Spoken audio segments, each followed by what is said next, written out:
প্রেমেন্দ্র মিত্র লিখেছিলেন, ভাসিয়ে দিয়েছে তাকে এই পৃথিবীর ইট কাঠ বালি সুরকি পেরেকের ঢেউয়ের ওপর।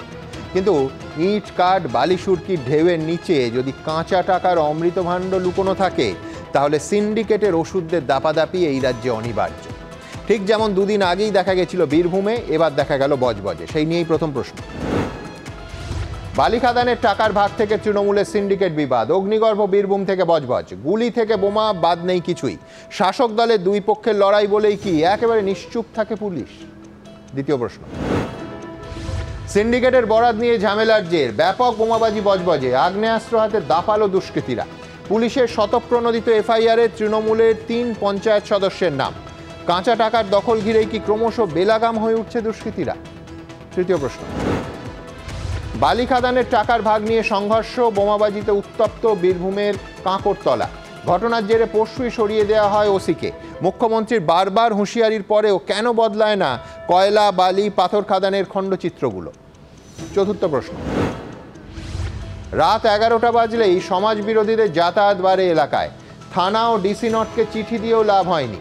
সেন্ট্রাল অ্যাভিনিউয়ের প্রৌঢ়াকে অস্ত্র দেখিয়ে লুঠের ঘটনায় অভিযোগ খোদ তৃণমূল কাউন্সিলরে। দুষ্কৃতী দমনে কেন শাসক দলের নেতাই ভরসা রাখতে পারছেন না পুলিশ প্রশাসনের ওপর? এ প্রশ্ন তো উঠবেই। পঞ্চম প্রশ্ন। বিধানসভা ভোটে জোরদার খেলা হবে, ফুটবলের মতো সেখানে রেফারি বা লাল কার্ড থাকবে না, তাই কর্মীরা তৈরি হন।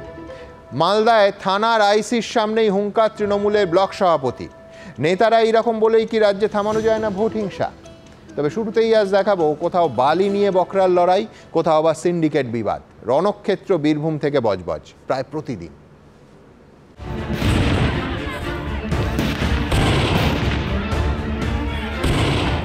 বালি থেকে ইট বালি, ভাগ বাটোয়ারা, সিন্ডিকেট দখলদারি নিয়ে বারবার অগ্নিগর্ভ পরিস্থিতি।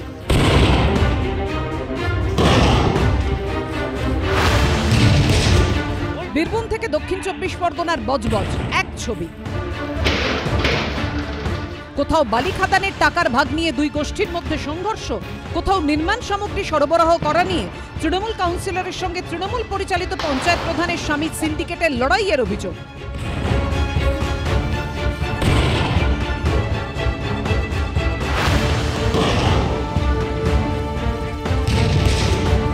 সেই বোমা গুলির লড়াই, অর্থাৎ জায়গা পাল্টাচ্ছে কিন্তু রেয়াজ পাল্টাচ্ছে না। উঠছে কাঁচা টাকা, আর তা তালুবন্দি করতে তাল ঠুকছে সবাই। পুলিশ যদি শাসক দলের নেতাদের দলদাস হয়ে যায়, পুলিশের পক্ষে বিপদ। এখন কোন গোষ্ঠীকে ধরতে হবে, কোন গোষ্ঠীকে ছাড়তে হবে, সেটা শাসক দলের লোকদের সঙ্গে পরামর্শ করে তাদেরকে ঠিক করতে হবে। এবং যাই করুক সেটা আইনসঙ্গত কাজ হবে না, বেআইনি কাজ হবে। এবং এটাতে আইন শৃঙ্খলার যে অবনতি ইতিমধ্যে হয়েছে, আরও হবে। মঙ্গলবার বীরভূমের কাঁকরতলায় রেশ কাটতে না কাটতেই দক্ষিণ 24 পরগনার বজবজে ধুন্ধুমার। গুলি চলছে, দুমদাম গুলি বম দুমদাম চলতেছে। লুৎপরের ছেলেরা ওদিক থেকে ফায়ারিং করতেছে, এই দিক থেকে উত্তর রায়পুর পঞ্চায়েতের 1 নম্বর ব্লকের ছেলেরা। বিজেপির অভিযোগ, বজবজের তৃণমূল কাউন্সিলর লুৎফর হোসেন উত্তর রায়পুর গ্রাম পঞ্চায়েতের প্রধানের স্বামী শেখ শহীদুলের বিবাদেই বুধবার তেতে ওঠে দক্ষিণ 24 পরগনার বজবজ। ওটা ওখানকার কাউন্সিলর এবং পঞ্চায়েতের প্রধান দুজনের নাম আমি দিয়েছি। পুলিশ আত্মসমর্পণ করেছে, সব বখরার জন্য হচ্ছে। কোথাও কেউ ইট সিমেন্ট বালিও ফেলতে পারবে না। চলতে থাকে বোমাবাজি, অভিযোগ ওঠে গুলির লড়াইয়ের।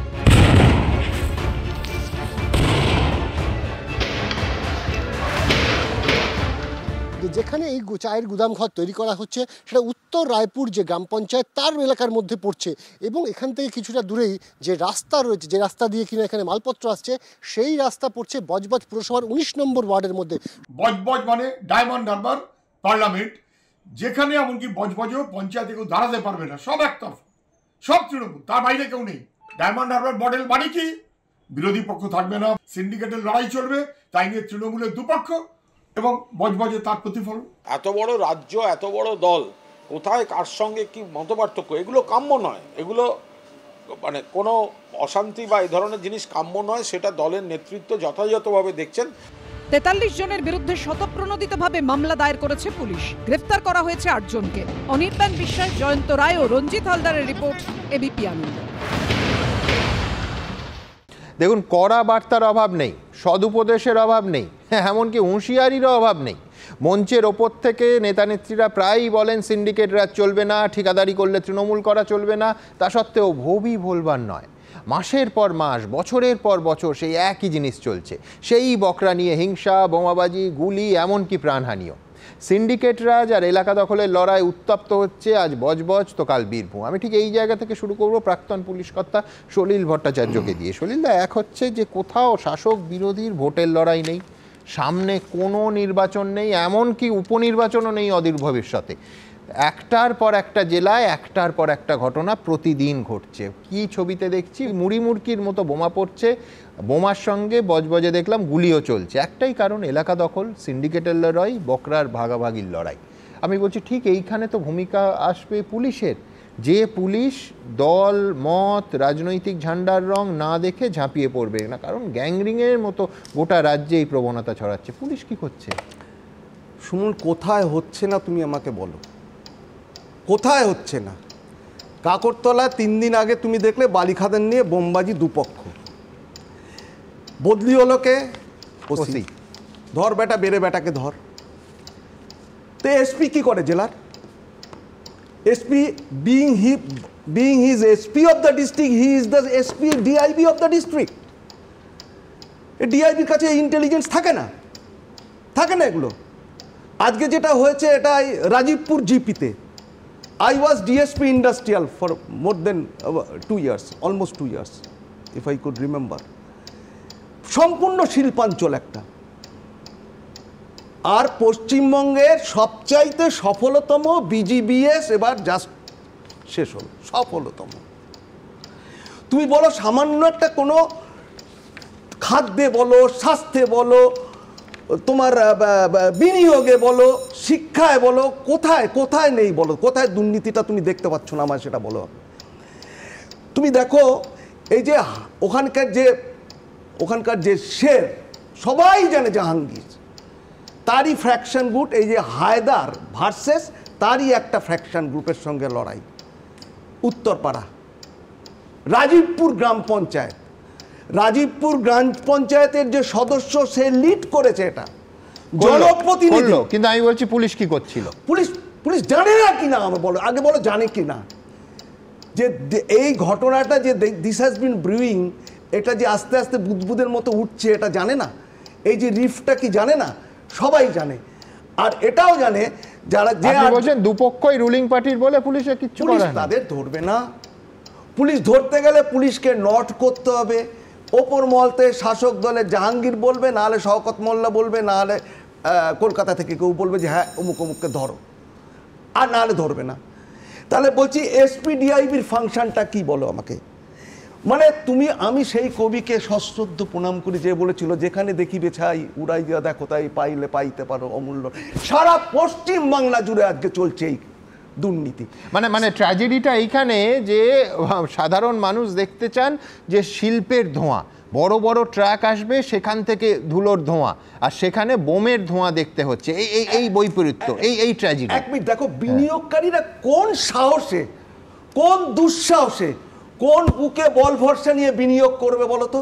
আমি বিনিয়োগের প্রসঙ্গে আলাদা করে আসবো, কিন্তু তার আগে আপনাদের পরের প্রতিবেদন দেখাবো, সেটা হচ্ছে বজবজ। আবার বলছি, বোমা বৃষ্টি, গুলির অভিযোগ, 43 জনের নামে অভিযোগ দায়ের হয়েছে। আমি আলাদা করে রাহুলের কাছে আসবো। 3 জন তৃণমূলের পঞ্চায়েত সদস্য। মুহুর্মুহু বোমাবাজি, লাঠি আগ্নেয়াস্ত্র হাতে দাপাদাপি, গুলির লড়াইয়ের অভিযোগ।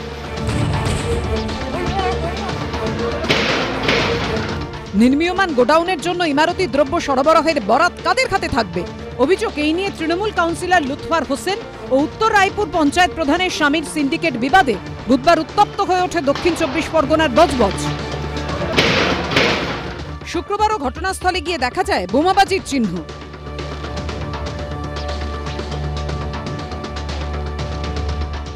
চায়ের গুদাম ঘরে মাল সাপ্লাই কে করবে তা নিয়ে যে সিন্ডিকেট বিবাদ এবং তার জেরে গত বুধবার যে বোমাগুলির লড়াই দেখেছে গোটা রাজ্য, তার আগে সেই বোমাগুলির লড়াইয়ের আগেই কিন্তু হওয়ার কথা ছিল ত্রিপাক্ষিক বৈঠক। এই যে সাইট অফিস রয়েছে গুদামঘর সংলগ্ন, সেই সাইট অফিসেই কিন্তু বৈঠক হওয়ার কথা ছিল এবং সে কারণে সকাল থেকে কিন্তু সাইট অফিস পরিষ্কার পরিচ্ছন্ন করা হয়েছিল। কিন্তু আচমকা শুরু হয়ে যায় দুপক্ষের মধ্যে বোমাবাজি। এই ঘটনায় 43 জনের বিরুদ্ধে স্বতঃপ্রণোদিতভাবে মামলা দায়ের করে ডায়মন্ড হারবার জেলা পুলিশ। তার মধ্যে তৃণমূলের 3 পঞ্চায়েত সদস্য রয়েছেন। শুভেন্দু অধিকারী সোশ্যাল মিডিয়ায় লিখেছেন, বজবজ পুরসভার 19 নম্বর ওয়ার্ডের কাউন্সিলর লুৎফর হোসেনের সঙ্গে উত্তর রায়পুর পঞ্চায়েত প্রধানের স্বামীর বিবাদ। 2 তৃণমূল নেতাই একটি নির্মীয়মান গোডাউনে নির্মাণ সামগ্রী সরবরাহ নিয়ে দীর্ঘদিন ধরে লড়াই করে চলেছেন। পুলিশ স্বতঃপ্রণোদিত হয়ে 43 জনের বিরুদ্ধে মামলা করেছে ঠিকই কথা, কিন্তু তাদের মধ্যে মাথাগুলো কি আছে? এরা শাসক দলের নেতা এবং শাসক দলে এদের মাথাতেও হয়তো আরো বড় নেতার কারুর হাত আছে। শুনেছি যে 3 জন পঞ্চায়েত প্রধানের পঞ্চায়েতের সদস্য এবং একজন সদস্যের স্বামীরও নাম রয়েছে এবং পুলিশের খাতায় নাকি তারা ফেরার। দেখুন, এর আগেও তো রাস্তায় জন্মদিন পালন করেছে, নাচানাচি করেছে, খবরের শিরোনামে ছিল। তো একাধিক কাণ্ড কারখানা রয়েছে। আলাদা উনি 19 নম্বর ওয়ার্ডের কাউন্সিলর। যদিও তৃণমূল কাউন্সিলরের সঙ্গে সংঘাতের অভিযোগ উড়িয়ে দিয়েছেন তৃণমূল নেতা ও পঞ্চায়েত প্রধানের স্বামী। আমরা ওইদিকে কোনোদিন দেখতেও যাইনি, একটা জলা জমি বড়, কোনোদিন দেখতেও যাইনি কোন জায়গাটায় কি হচ্ছে। বজবজে 20টা কাউন্সিলর, মানে সবার সঙ্গে আমার সম্পর্ক ভালো। তৃণমূল কাউন্সিলর লুৎফর হোসেনেরও দাবি, কে কি বলছেন জানি না, আমার সঙ্গে কোনো সম্পর্ক নেই। আমার ওয়ার্ডে তো অনেক লোক থাকে, সবাই কি আমার অনুগামী নাকি? এ বিষয়ে আমার কিছু বলার নেই। এদিকে বোমাবাজির পর প্রবল আতঙ্কে রয়েছেন ঝাড়খণ্ড, উত্তরপ্রদেশ, বিহার থেকে কাজ করতে আসা শ্রমিকরা। हम लोग बाहर के आदमी है, बाहर आए कमाने के लिए, कुछ हो जाएगा तो कौन लेने देने, कौन देगा सर? जब तक उधर से हम आए तो देखने की इधर पुलिस है, डर लग रहा है, बहुत डर लग रहा है सर। ऐसा किसी को भी डर लगेगा। मेरा फुल सेफ्टी चाहिए, उसके बाद हम लोग काम करेंगे इधर। हम लोग कोई आदमी से किसी से दुश्मनी नहीं है, लेकिन अगर कोई हम लोग को मार दे या पीट दे तो हम लोग इधर किसको क्या बोलेंगे? कोई भी नहीं सुनने वाला इधर। 43 জনের মধ্যে 8 জনকে গ্রেফতার করেছে পুলিশ। মাথারা কবে ধরা পড়বে? আদৌ ধরা পড়বে? অনির্বাণ বিশ্বাস, জয়ন্ত রায় ও আশাবুল হোসেনের রিপোর্ট, এবিপি আনন্দ। দেখুন, রাহুল বলতেই পারে যে এটা দুষ্কৃতীদের লড়াই, এর মধ্যে তৃণমূল কোথায়? রাহুলকে আমি জানিয়ে রাখি যে বজবজে সুমোটো পুলিশ এফআইআর করেছে। পুলিশের স্বতঃপ্রণোদিত করা এফআইআরে তৃণমূলের 3 জন পঞ্চায়েত সদস্য, এমনকি তৃণমূল পঞ্চায়েত সদস্যের তার স্বামীরও নাম আছে। বীরভূমে দেখুন, বীরভূমে বালি নিয়ে লড়াই যারা গ্রেফতার হয়েছে তার মধ্যে তৃণমূলের খয়রাশোলের ব্লক কমিটির সদস্য আছে। রাহুল, একটা জিনিস মানতে হবে, দূরবীন দিয়েও কিন্তু বিরোধী দেখা যাচ্ছে না। তৃণমূল বনাম তৃণমূল, কমন ফ্যাক্টর একটাই। না, তুমি মাঝখানে এই 3 জনের নাম বললে, এই 3 জনের মধ্যে এরা তৃণমূলে কংগ্রেস করে, পুলিশের বিরুদ্ধে ব্যবস্থা নিয়েছে। হ্যাঁ, নিয়েছে তো। সুতরাং পুলিশ এখানে রং না দেখে কাজ করেছে, প্রথম বলতে হবে তোমাকে। আমি বলি, আর সুনীলদা তো আজকে প্রেমের দিন, প্রেম দিবসের দিন এত সুন্দর বললেন, মেরেছো কলসির কানা, তাই বলে কি প্রেম দেবো না? কিন্তু ভালো বলে সুনীলদা। কিন্তু সুনীলদার সময় যখন দীর্ঘদিন ধরে সুনীলদা কাজ করেছেন, সেই জামানায় দাঁড়িয়ে এই মরিচঝাপি বলো, আমি এগুলো রেকর্ড বাজাতে চাই না, তাও বলছি, আমি শেষ করি। মরিচঝাপি বলো বা ছোট আঙাড়িয়া বলো, সুচপুরে গণহত্যা বলো, এখানেও তার মানে পুলিশ জানতো সব কিছু, কিন্তু জেনেও কিন্তু করেনি সুনীলদার কথা অনুযায়ী। তখনও সেই সময় দাঁড়িয়ে দুষ্কৃতীদের ছেড়ে দিয়েছে বা ভুল লোককে ধরেছে। তো এটা কথা নয়। কোন আজকে দাঁড়িয়ে তুমি দেখো, কিন্তু 60s থেকে 2025-এর পুলিশ শিখছে খারাপ গুলো। রাহুল, তুমি মানবে যে পুলিশের প্রশংসা করতে আমার কোনো দ্বিধাবোধ নেই। আমি নিউ টাউনের ঘটনায় বারবার সেই ঘটনা যখন তুলে ধরেছি, আমি বলছি পুলিশ 30 ঘন্টার মধ্যে পুলিশ প্রশংসনীয় কাজ করেছে, কোনো অসুবিধা নেই বলতে। কিন্তু আমার কথা হচ্ছে ঘটনা আটকানোর, আমার কথা হচ্ছে দিনের পর দিন একটা জায়গা অগ্নিগর্ভ হচ্ছে, অস্ত্র ঢুকছে, পুলিশের আটকানোর কথা। তোমাকে বলি, অস্ত্র ঢুকছে বাইরে থেকে, কেন ঢুকছে এই নিয়ে একটা বিতর্ক হতেই পারে, কিন্তু বিতর্ক না, মুখ্যমন্ত্রী বলেছেন, বা আমিও এখানে দাঁড়িয়ে স্পষ্ট বলছি, কোথাও দাঁড়িয়ে এটা বলতে কোনো দ্বিধা নেই আমার, যে পুলিশের একাংশের জায়গায় দাঁড়িয়ে কিছু পুলিশ কর্মীরা যা কাজ করছে সেটা মোটেই উপযুক্ত নয়, বা সেটা পার্টিকে বিড়ম্বনায় ফেলছে বা সরকারকে বিড়ম্বনায় ফেলছে। একদম পুলিশের পার্টি সলিলদা এই কথা বলেছেন, কিন্তু আমি বলছি দলের না, এটা তো আগেও ছিল। তৃণমূল এক্স বনাম তৃণমূল ওয়াই। দেখো কোন জায়গায় দাঁড়িয়ে সিন্ডিকেট রাজ, বোমা গুলি যারা চালাচ্ছে, দুষ্কৃতীরা, পুলিশ সেখানে নিষ্ক্রিয় কি সক্রিয় অন্য কথা, কিন্তু এখানে দাঁড়িয়ে দলের সঙ্গে সম্পর্ক নেই, বাড়া যারা ছিল তাদের গ্রেফতার করা হয়েছে। দলের সঙ্গে সম্পর্ক নেই, একদম নেই। আমি বলছি দুষ্কৃতীরা কি করবে, তৃণমূলকে ট্যাক্কর হবে কেন? তৃণমূল যাদের এই জন্যই যে তারা পদাধিকারী বলে, তারা পঞ্চায়েত সদস্য তাদের তো বলে করা হয়েছে, তাদের রেয়াক্ট করা হবে না, দল ব্যবস্থা নেবে। কিন্তু এর বাইরে যারা পুরো ঘটনায় জড়িত আছে পুলিশ তাদের বিরুদ্ধে ব্যবস্থা নিচ্ছে। বজবজ বা বীরভূম বা অন্য জায়গায় ঘটনা একটা বলে দাও যে আচ্ছা এখানে বিজেপি ছিল, এখানে সিপিএম ছিল, দুপক্ষই তৃণমূল, পুলিশ গ্রেফতার করছেও তৃণমূলকে। তৃণমূল মানে যাদের গ্রেফতার করা হয়েছে তাদের বাইরে যে বিরাট সংখ্যক দুষ্কৃতীরা, তারা কোন দলের লোক, কাদের সাপোর্টে করছে, কারা প্রভোগ করছে কে জানে? কেউ জানতে জানি সেটা হতেই পারে, সেটা আমি জানি না কে প্রভোগ করেছে বা কারা করেছে। সুতরাং তৃণমূলকে ওখানে দাঁড়িয়ে বেছে বার করা, এই চানা বাছার মারতে শুধু বললাম না, যাকে বলবে দেখাবে সেই পুলিশ। পারিবারিক সমস্যা তৃণমূল, সংসার অশান্তি সবে তৃণমূল। দুষ্কৃতীর বা গুন্ডারা চললে পুলিশ তার বিরুদ্ধে ব্যবস্থা নিক, আমার তাদের কোনো আপত্তি নেই, কিন্তু সব জায়গায় তৃণমূল কংগ্রেস ট্যাগ করে দেওয়া বোধহয় ঠিক হচ্ছে। আরে কি বলছো? কিছুদিন আগে একজন নেতা মন্ত্রী বললেন যে শিয়ালদা স্টেশনে ঢিল মারলেও যেখানে ঢিলটা পড়বে সবাই তৃণমূল। সেই পারসেপশনে তৈরি হচ্ছে, আমি সেটা মানি না, এই পারসেপশন তৈরি হচ্ছে। বড় দল বড় হলে মুশকিল, যারা সবাই দাবি করে আমি তৃণমূল কংগ্রেস বা আমি শাসক দলে আছি, এটা সমস্যা, কিন্তু কারা আছে এটাও এই রাহুল বলছে প্রবলেম অফ গ্রোথ। এবার প্রবলেম অফ গ্রোথটা মোটামুটি গোদের ওপর বিষের ফোঁড়া হচ্ছে পাবলিকের কাছে। কেন মানুষের কাছে? তার কারণ বজবজের ছবি দেখালাম, বীরভূমের ছবি দেখুন, মানে দুই গোষ্ঠীর মধ্যে যে ছবি প্রতিদিন উঠে আসছে, সেই ছবি সাধারণ মানুষের কাছে অত্যন্ত বিড়ম্বনা, আশঙ্কা এবং আহত বা প্রাণঘাতী হওয়ার সম্ভাবনা থেকে যাচ্ছে প্রতিদিন, প্রতি মুহূর্তে। দেখুন বীরভূম। বজবজ থেকে বীরভূম, দুই প্রান্তের কমন ফ্যাক্টর শুধু বয়ই নয়, দুই জায়গার মিল বোমাবাজিতেও। বজবজের যেন দুদিন আগে বীরভূমেরই পুনরাবৃত্তি।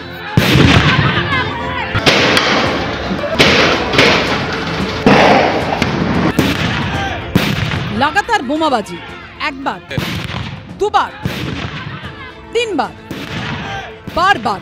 স্থানীয় সূত্রে খবর, কাঁকরতলার জামালপুরে বালি খাদানের টাকার ভাগ নিয়ে দুই গোষ্ঠীর মধ্যে সংঘর্ষ বাধে। তার জেরেই সোমবার রাত থেকে মঙ্গলবার সকাল দফায় দফায় বোমাবাজি হয়। আওয়াজ তো পেয়েছি যে হ্যাঁ বোমের আওয়াজ হচ্ছে। পুলিশ এখনো পর্যন্ত 10 জনকে গ্রেপ্তার করেছে, তার মধ্যে রয়েছেন খয়রাসল ব্লকের অন্যতম তৃণমূল নেতা স্বপন সেন। অনুব্রত মণ্ডলের গোষ্ঠীর সঙ্গে কাজল শেখ গোষ্ঠীর বিবাদের জেরে এই ঘটনা বলে অভিযোগ দুবরাজপুরের বিজেপি বিধায়কের। তৃণমূল কংগ্রেসের দুই গোষ্ঠীর মধ্যে যে ব্যাপক বোমাবাজি, অনুব্রত মণ্ডলের অনুগামী আর কাজল শেখের অনুগামীদের মধ্যে যে আজকে ভাগ বাটোয়ারা নিয়ে, যে আজকে তোলাবাজি নিয়ে, যে আজকে দুর্নীতি, এবং সেটা নিয়ে আজকে এই বোমবাজিতে একটা মানুষের পা উড়ে যাচ্ছে। ওখানে বালিতোলা কেন্দ্র করে একটু ঝামেলা হয়েছে, যারা দুষ্কৃতিকারী তাদের মধ্যে একটা লড়াই হয়েছে। খয়রাসলে যেখানে ঝামেলাটা হয়েছে সেখানে দায়িত্বে সুযুক্ত ঘোষ আছে। জেলা তৃণমূল সহ সভাপতির দাবি, এই ঘটনার সঙ্গে দল কোনোভাবেই জড়িত নয়। এটা তৃণমূলের কোনো ব্যাপার নয়। এখন বিভিন্ন জায়গায় নানা রকম দুষ্কৃতকারীরা বিভিন্নভাবে বিভিন্ন জায়গায় চাঁদা তোলার চেষ্টা করে, পয়সা তোলার চেষ্টা করে, প্রশাসন সক্রিয় আছে। বীরভূমের বিভিন্ন প্রান্তে অজয় বা ময়ূরাক্ষীর চর থেকে বালি তোলা নতুন কিছু নয়। নবান্নের প্রশাসনিক বৈঠক থেকে বীরভূমে বালি পাচার নিয়ে অসন্তোষ প্রকাশ করেছিলেন খোদ মুখ্যমন্ত্রী।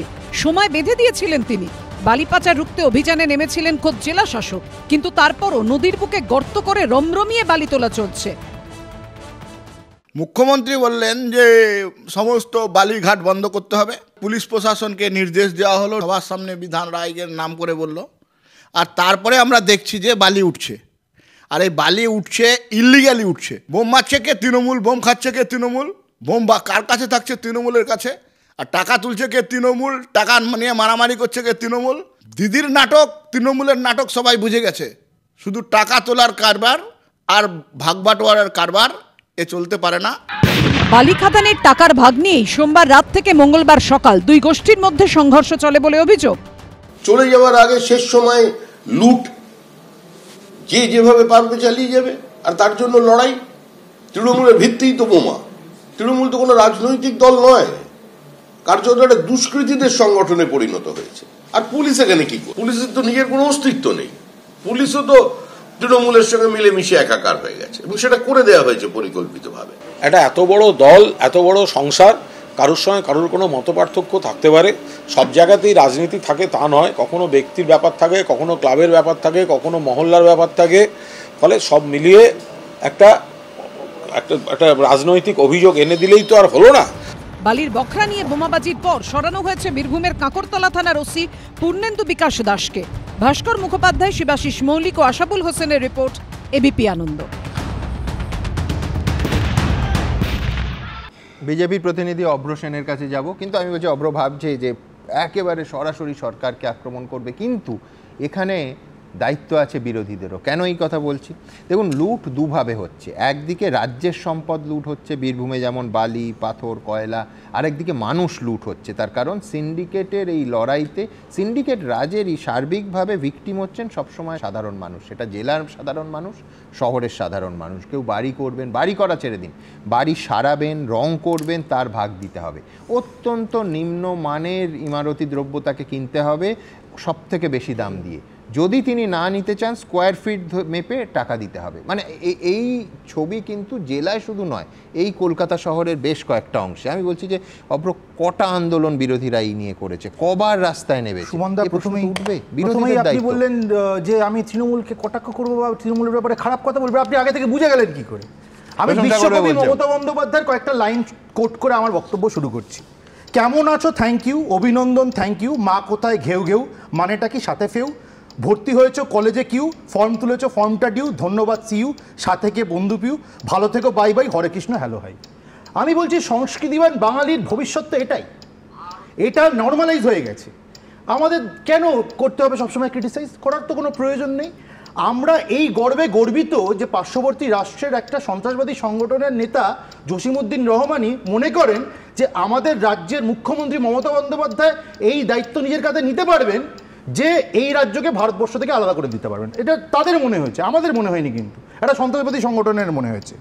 আমরা এই রাজ্যে দেখেছি, লাইভ আপনাদের চ্যানেলে দেখেছি, একজন ডিএসপি দাঁড়িয়ে আছেন ভাঙড়ে, একবার পঞ্চায়েত ইলেকশনের সময় লাইভ বোমাগুলি চলছে, কিন্তু আমরা দেখেছি কি পুলিশের চোখে কানে হাওয়ায় চটি গোজা, পুলিশ দেখতে পাচ্ছে না। আপনাদের সাংবাদিকরা জিজ্ঞেস করছে, মুশকিল হচ্ছে বিরোধী দল হিসেবে তোমার দেখাটা কাজ নয়, সাধারণ মানুষের পাশে থাকাটা কাজ, সেই নিয়ে আন্দোলন করাটা কাজ। আন্দোলন তুমিও দেখেছো, আমিও দেখেছি, বিশ্বনাথদাও দেখেছে, সবাই বসে আন্দোলন তো চলছেই, কিন্তু বিষয়টা হচ্ছে দুঃখের বিষয় বাঙালিদের এই জায়গাটাতে যে ইস্ট মেদিনীপুর, এগরা, দত্তপুকুর, বজবজ, নদিয়া, কল্যাণী, এতগুলো জায়গায় বিগত 3 বছরে বারবার বাজি কারখানার মোড়কে বিস্ফোরণ হলেও এই ঘটনা থামে না। আমি বলছি এই যে দেব যেমনি ধৃতরাষ্ট্র অন্ধ-চিলের মোড়ে গান্ধারীয় চোখে পট্টি বেঁধে নিয়েছিলেন, আজকে পুলিশের কথা আমরা বলছি, তো পুলিশ তো is an executive body related to the government. গভর্নমেন্টে যেই দল আছে তাদেরই যখন কার্যকলাপ এরকম, তখন এটা এক্সপেক্ট করা যায় না যে পুলিশ প্রশাসন ঠিকভাবে কাজ করবে। ঠিক যেমনি গান্ধারী নিজের চোখে পট্টি বেঁধেছিলেন, পুলিশ এখানে পরিষ্কার দুটো কাজ করছে, দুটো হাত আছে, এক হাতে ললিপপ আর এক হাতে ঘুষের পয়সা। ঠিক যেমনি মুখ্যমন্ত্রী বলেছিলেন আমি গুন্ডাও কন্ট্রোল করি, মানে এক হাতে গুন্ডা কন্ট্রোল করেন, এক হাতে পুলিশ। সাধারণ মানুষকে প্রতিদিন সাফার করতে হচ্ছে। আমি আসবো, অবশ্যই রাহুলের বক্তব্য নেব, কিন্তু আমার বক্তব্য হচ্ছে এই অনুষ্ঠান 2017 সালে শুরু করতে যাচ্ছি, কৃষ্ণাদি ফোন করলেন। আমি কলকাতা শহরে নেতাজি ভবনে ভাড়া বাঁধা হয়েছিল, সেখানে একদল দুষ্কৃতী গিয়ে সেই সারাইয়ের কমিশন, সেই সারাই থেকে একদম এই আমি বলছি ঘণ্টাখানেক, হ্যাঁ ঘণ্টাখানেক সঙ্গে সমন অনুষ্ঠানে লাইভ বসলেন কৃষ্ণাদি, এই গোটা বিষয়টা বললেন। আমি বলছি এই কলকাতা শহরে বিরোধী দলগুলো তারা কত পাশে দাঁড়াচ্ছে মানুষের। আমি বলছি এটা কিন্তু মানুষের প্রতিদিনকার সমস্যা, এবং এই বিষয়ে কমপ্লেন করলে আবার তার যে প্রত্যাঘাতটা হবে হয়তো, তাতে মানুষ ভয় পান। সরকারের কাছে পৌঁছানো বা পুলিশের পৌঁছানো খুব সহজ কথা নয়, কোর্টে পৌঁছানো তো নয়। আমি বলছি মানুষ কোথায় যাবেন। আমি দ্রুত এই ধরনের বেশ কয়েকটা ঘটনা আসবো, তারপর হ্যাঁ রাহুল যদি তাই বলো, যখন একসময় দাঁড়িয়ে তৃণমূল সম্বন্ধে বলতে পারি, এই যে মানুষের ভয়ের কথা বলছো, যখন দাঁড়িয়ে বিজন সেতুর উপর দাঁড়িয়ে অতগুলো মানুষকে জীবন্ত জ্বালিয়ে দেওয়া হয়েছিল, তখন মানুষের ভয় লাগে। সুমন দা, আমি একটা কথা বলি, মানুষের তখন নিরাপত্তা আজকে দাঁড়িয়ে পরপর একের পর এক ঘটনা বলতে পারি, কলকাতার তুমি নীলোফারেরই বলো, যতই বলো, তখন মানুষের ভয় লাগেনি। তো ভয় ঢুকিয়েছে কারা, ভয় হয়েছে ভয় কখন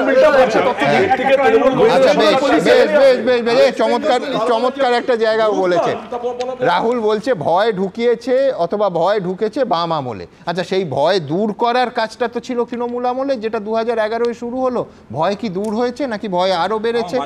আমি সেটা আসবো। রাহুল দা এখানে না তৃণমূল সেজে আসে তৃণমূল কারো বিপদে ফেলার জন্য। বিজন সেতুর ঘটনায় অন্যতম প্রধান যে অভিযুক্ত বাবলু চক্রবর্তী, সেরকম কসবায় তৃণমূলের নেতা। তুমি থামো না, যত মুখ খুলবে তত মমতা বন্দ্যোপাধ্যায়। আমরা মূল বিষয়ে ফিরবো, সিন্ডিকেটের লড়াই। আমি দ্রুত কয়েকটা সাম্প্রতিক ঘটনা দেখে তারপর আবার ইতিহাসে, যখন রাহুল বলেছে ইতিহাস মনে করিয়ে দিতে হবে, ঠিক আছে ইতিহাস কি বলছে দেখবো, কিন্তু তার আগে এই রাজ্যের সাম্প্রতিক ইতিহাসটা, গত কয়েকদিনের ইতিহাসটা একটু দেখে নিই। সিন্ডিকেট সংঘর্ষ, রক্তপাত, প্রাণহানি এই শব্দগুলো শিরোনামে ঘুরপাক খায় বহু বছর ধরে। তৃণমূল ক্ষমতায় আসার পর মমতা বন্দ্যোপাধ্যায় একাধিকবার সিন্ডিকেটের বিরুদ্ধে বার্তা দিলেও তার জমানায় সিন্ডিকেটে দৌরাত্ম্য বিন্দুমাত্র কমেনি। 2011 সালে 27 নভেম্বর সিন্ডিকেটে রেশারেশিতে খুন হন তৃণমূল কর্মী স্বপন মণ্ডল। 2014 সালের 16 জুন সোদপুরের স্বদেশী মোড়ে তৃণমূলের পার্টি অফিসের মধ্যে গুলি করে কুপিয়ে খুন করা হয় বাপ্পা বল নামে এক তৃণমূল কর্মীকে। অভিযোগ, নেপথ্যে ছিল সিন্ডিকেট দ্বন্দ্ব। 2014 সালের 7 জুন সিন্ডিকেট ঘিরে সংঘর্ষে জড়িয়ে পড়েছিলেন তৃণমূল সাংসদ কাকলি ঘোষ দস্তিদার এবং তৎকালীন তৃণমূল বিধায়ক সব্যসাচী দত্তর অনুগামীরা। পরিস্থিতি থামাতে শেষ পর্যন্ত র্যাফ নামাতে হয়। 2014 সালের 18 জুন ব্যারাকপুরের সদর বাজারে নিজের চেম্বারে গুলিবিদ্ধ হন তৃণমূল নেতা আইনজীবী রবীন ভট্টাচার্য। সেই ঘটনার নেপথ্যেও সিন্ডিকেট চক্র নিয়ে বিবাদ ছিল বলে অভিযোগ। 2017 সালে তো সিন্ডিকেটের তোলাবাজরা নেতাজি সুভাষচন্দ্র বসুর ভাইপো শিশির বসুর বাড়ি অবধি পৌঁছে গিয়েছিল। অভিযোগ, তারা জানতে চেয়েছিল বাড়ি মেরামতির কাজের বরাত কাকে দেওয়া হয়েছে, বালি সিমেন্ট কোথা থেকে নেওয়া হচ্ছে। বেশ কয়েকজন এই আমি যেখানে দাঁড়িয়ে আছি সেখানে ঢুকে এসে এই জিজ্ঞেস করছিল কে কন্ট্রাক্টর নেই, মিস্ত্রিরা একটু কাজ করছিল, ওই সিমেন্ট বালি তাদের কাছ থেকে নিতে হবে, এই ধরনের কথাবার্তা আর কি। Naturally aggressive. আমি যখন ফোনে কথা বলছি আমার মার সঙ্গেও খুব উদ্ধতভাবে কথাবার্তা বলেছি। I am concerned about the safety of my mother. It was an attempted extortion. সম্প্রতি কলকাতার 108 নম্বর ওয়ার্ডের তৃণমূল কাউন্সিলর সুশান্ত ঘোষকে খুনের চেষ্টার নেপথ্যেও উঠে এসেছিল জলা জমি ভরাট, গোডাউন দখলের মতো অভিযোগ। সিন্ডিকেট যে রয়েছে সে কথাও স্বীকার করে নিতে শোনা গেছে তৃণমূল নেতাদেরই। 2024 সালে বীরভূমে একটি সরকারি বাসস্ট্যান্ড তৈরি নিয়ে টানাপোড়েনে তৃণমূলের একাংশের বিরুদ্ধে সিন্ডিকেট দৌরাত্ম্যের অভিযোগ তুলেছিলেন দলেরই নেতা এবং সিউড়ি পুরসভার চেয়ারম্যান উজ্জ্বল চট্টোপাধ্যায়। স্থানীয় কিছু ব্লক প্রেসিডেন্ট বা কিছু লোক এখানে সিন্ডিকেট রাজ যেটাকে বলে সেরকম চেষ্টা করছে। আমাকে একটা কমপ্লেন এলো যে এখানে নাকি লোকাল কিছু স্থানীয় ব্লক প্রেসিডেন্টের নেতৃত্বে কাজটা বন্ধ করে দিয়েছে। তারা চাইছে আমরা নিজেরা সাপ্লাই দেবো বা সিন্ডিকেট রাজ করবো। 2023 সালে পশ্চিম বর্ধমানের জামুরিয়ায় সিন্ডিকেট দৌরাত্ম্যের অভিযোগ তোলেন খোদ তৃণমূলেরই বিধায়ক। आज वो सिंडिकेट राज चला रहा है, जो बीजेपी का आदमी हो या तृणमूल का आदमी हो, सिंडिकेट का राज जमुरिया में हम चलने नहीं देंगे। प्रशासन को भी मैं बता देना चाहता हूँ कि आप कान खोल करके सुन लीजिए, यह धंधा यहाँ नहीं चलेगा। এবার বজবজেও সেই সিন্ডিকেট নিয়ে সংঘর্ষ বাঁধল। এখানে শাসকের আইন প্রতিষ্ঠিত হয়ে গেছে। আগে পুলিশকে দলদাস বলা হতো, এখন দলদাসও পুলিশ নয়, পুলিশই তৃণমূলই পুলিশ হয়ে গেছে। তাহলে যে একটু বেশি পাচ্ছে, যে পাচ্ছে না, হ্যাপস আর হ্যাপস নট এর মধ্যে লড়াই শুরু হয়ে গেছে। এমনি তো তৃণমূল এখন তৃণমূল পার্টি মার্ক্সবাদী হয়ে গেছে। বিজেপির ক্ষেত্রে এই ধরনের মারামারি দেখা যায়, বিজেপির পার্টি অফিসের সামনে টায়ার জ্বলছে দেখা যায়, তো তখন সেগুলো কিসের মডেল থাকে, সেগুলো কার মডেল থাকে? তো সে এই যে বিক্ষোভ হয়, বিজেপির পার্টি অফিসে বিক্ষোভ, নিজেদের গোষ্ঠীবাজি পুলিশকে গিয়ে থামাতে হয়, তো কার বিক্ষোভ হয়? তো সুতরাং এরকম একটা বিচ্ছিন্ন, আমি আবার বলছি, এত বড় রাজ্য, এত বড় দল, কোথায় কার সঙ্গে কি মতপার্থক্য, এগুলো কাম্য নয়। এগুলো মানে কোনো অশান্তি বা এই ধরনের জিনিস কাম্য নয়। সেটা দলের নেতৃত্ব যথাযথভাবে দেখছেন, এর জন্য বিজেপিকে মাথা ঘামাতে হবে না। সিন্ডিকেট কেন বন্ধ হয় না, আরও কতদিন চলবে এভাবে? এবিপি আনন্দ। দেখুন রাহুল, সিন্ডিকেট প্রসঙ্গে বিজন সেতু কেন আনলো আমি জানি না। আমি বলছি বরঞ্চ আরেকটু আগে গিয়ে বিনয় চৌধুরীর কথা আনতে পারতো, যে ঠিকাদারদের সরকার চলছে। জ্যোতি বসু তার উত্তরও দিয়েছিলেন। কিন্তু আমি বলছি যে এই ধরুন 2016 সালের 13ই মার্চ সব্যসাচী দত্তের একটা কথা নিয়ে, যে সব্যসাচী দত্ত তৃণমূল এবং বিজেপি দুটো দলই করেছেন, এই মুহূর্তে তৃণমূলে আছেন, একেবারে হইচই পড়ে গেল।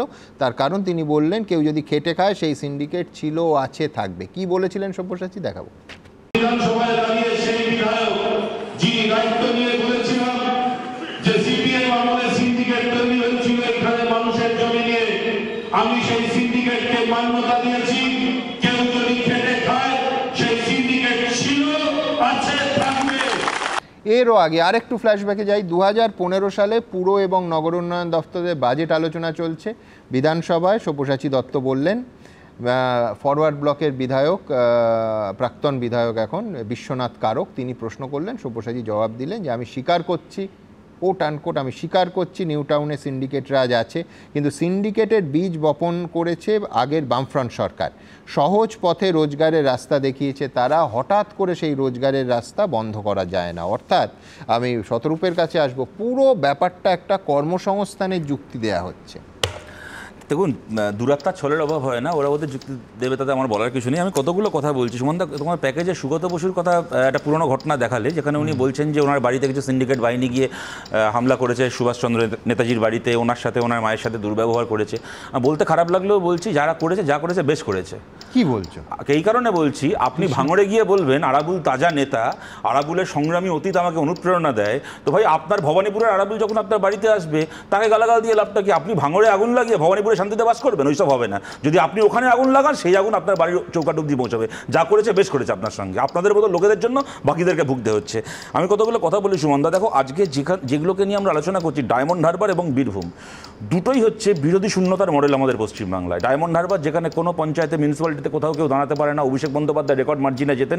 বীরভূম, যেখানে আজকে 15 বছর ধরে পঞ্চায়েতের ভোট হচ্ছে না। অর্থাৎ এই দুটো জায়গা, এই দুটো জেলা বাদ দিলেও বিভিন্ন জায়গায় আমি এই দুটো উদাহরণ এই কারণে দিচ্ছি, যখন ওখানে কোনো বিরোধী প্রার্থী দিতে পারবে না, তখন ওরা বলবে যে আমাদের গোটা তল্লাটে তৃণমূল ছাড়া কেউ নেই, সবাই এখানে তৃণমূল, তাই কোনো বিরোধী দল প্রার্থী দিতে পারছে না। তারপর যখন গুলি চলবে, বোম পড়বে, তখন বলবে যে না, এর পেছনে কারা আছে দেখতে হবে, কোন দলের উস্কানি আছে দেখতে হবে। সুতরাং এটা কিন্তু ওই আবার দূরাত্মার ছল। 3 নম্বর, আমরা যে আলোচনাটা করছি না, পুলিশ এখানে কি করছে সুমনদা, এই মানে গাজওয়ারি সিন্ডিকেট রাজ টিকতে পারতো না পুলিশ সঙ্গে না থাকলে। এবং এটা সলিলদারা আমার থেকে ভালো জানবেন, অত্যন্ত দায়িত্ব নিয়ে বলছি এই কথাটা। প্রতিটা থানায় যেরকম মনে করো পাসপোর্ট ভেরিফিকেশনের জন্য অ্যাসাইন করা একজন পুলিশের আধিকারিক থাকে, যার কাজই হচ্ছে পাসপোর্ট ভেরিফাই করা, তেমন প্রতিটা থানায় একজন পুলিশের আধিকারিককে দায়িত্ব দেওয়া থাকে, যার কাজই হচ্ছে এলাকায় কোথায় পুকুর ভরাট হচ্ছে আর কোথায় বেআইনি বাড়ির ছাদ ধারাই হচ্ছে, সেখান থেকে স্কোয়ার ফুট মেপে পয়সা তুলে আনা, দায়িত্ব দেওয়া থাকে। এটা তো হ্যান্ড ইন গ্লাভস চলে। সে পুলিশ কি ব্যবস্থা নেবে? আর এখানে যে বড়াই করে বলা হচ্ছে না যে 3 জন তৃণমূলের লোক, তাদের নামও এফআইআর রয়েছে ইত্যাদি ইত্যাদি। সুমনদা, নেই করে গত 12-13 বছরে তো কম এরকম ঘটনা ঘটলো না, যেখানে কোথাও তৃণমূলের 2 জনের নামে এফআইআর হয়েছে, কারোকে অ্যারেস্ট করা হয়েছে, কিছু হয়েছে, অনেক চাপে তোমরা মিডিয়া সমালোচনা করেছো, বিরোধীরা মিটিং মিছিল করেছে, হয়েছে কিছু। আমি জিজ্ঞেস করছি, এখানে গত 13 বছর 14 বছরের একটা উদাহরণ দেওয়া হোক যেখানে তৃণমূলের কোনো নেতা কি কোনো গুন্ডার বিরুদ্ধে পুলিশে এফআইআর করেছিল কি চার্জশিট করেছিল, তারপর তার ফাইনাল কনভিকশন হয়েছে, সে শাস্তি পাচ্ছে। রাত গেই বাদ গেই, পরের দিন ভুলে যায় এগুলো। একটা তুমি উদাহরণ দেখাও এরকম, একটা মামলায় একটা লোকের গত 13 বছর 14 বছর সোমনাথ কাউর অনেক উদাহরণ আছে। সোমনাথ কাউ লোকের দেখেছিল, লোকের চোখের সামনে দেখেছিল গুলিতে একটা লোক মারা যাচ্ছে, তাও ওখানে আমরা দেখেছিলাম ববি হাকিম ফোন করে মমতা বন্দ্যোপাধ্যায়কে বলছে না দিদি গুলি না চালালে। এই সিন্ডিকেট শব্দটা, তুমি যে কথাটা আমি ভেবেছিলাম উত্তর দেবে, সিন্ডিকেট শব্দটার জন্ম অসুবিধা কি আছে? না, নিউ টাউনে যে না অসুবিধা তো আছে। তুমি এইটা বলতে পারো যে এই আমলে ফুলে ফেপে উঠেছে সিন্ডিকেটের নেতারা রাজনৈতিক নেতা হয়নি, কিন্তু সিন্ডিকেট শুরু হয়েছে এই আমলে। তুমি খুব ভালো করে জানো, আমি পাশ কাটিয়ে যাওয়ার উত্তর দিই না। সিন্ডিকেটের শব্দটার জন্ম বাম আমলে, এই প্রমোটিং ঠিকাদারি সবের জন্ম বাম আমলে, এবং এগুলোর কোনোটাই কোনো বেআইনি ব্যাপার নয়।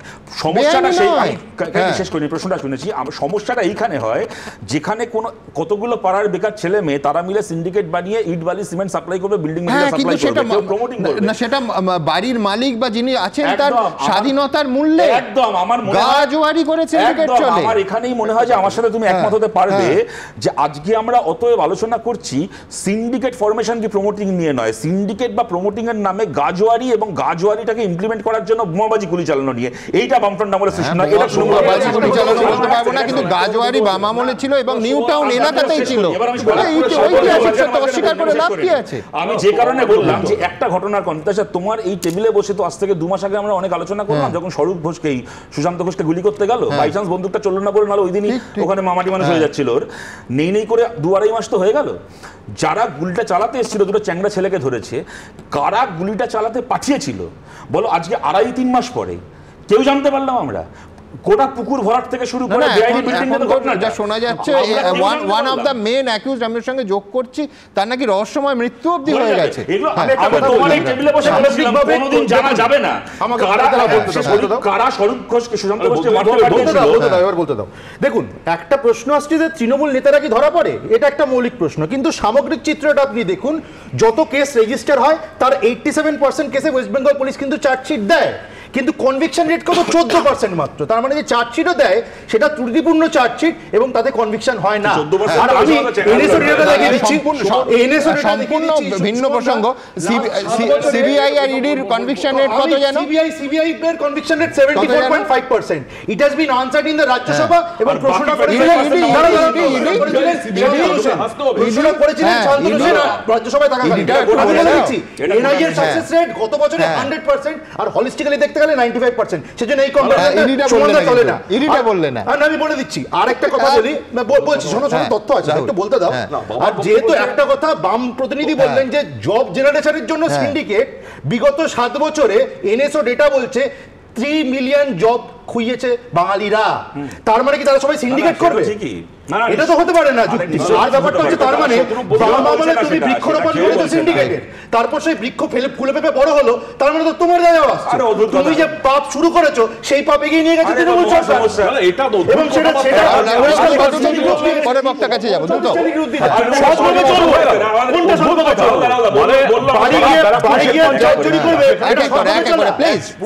শিল্পাঞ্চল যে কোনো জায়গায় তাকিয়ে দেখে বামদের দৌরাত্ম, বামদের সিন্ডিকেট রাজ, বামদের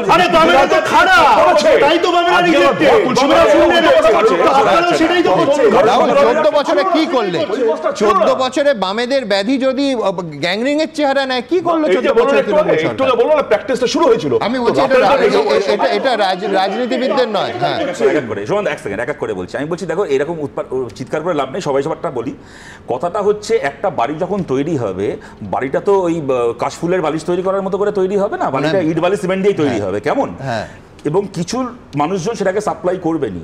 প্রশ্নটা হচ্ছে আপনি আপনার রাজনৈতিক ক্ষমতা দখলের জন্য যে ছেলেগুলোকে আপনি এত বছর ধরে আপনার পার্টির মিটিং মিছিল করছে, তাদের চাকরি থেকে শুরু করে কোনো সৎপথের ব্যবসা না করতে দিয়ে, তাদের হাতে বন্দুক অস্ত্র ধরিয়ে ভোটের দিন ভোট স্কেল নিয়ে প্রশ্ন তুলতে পারো। আমি বাড়ি করব, আমি কেন একটা সিন্ডিকেটের কাছে আমার ইমারতি দ্রব্য নিতে বাধ্য হব?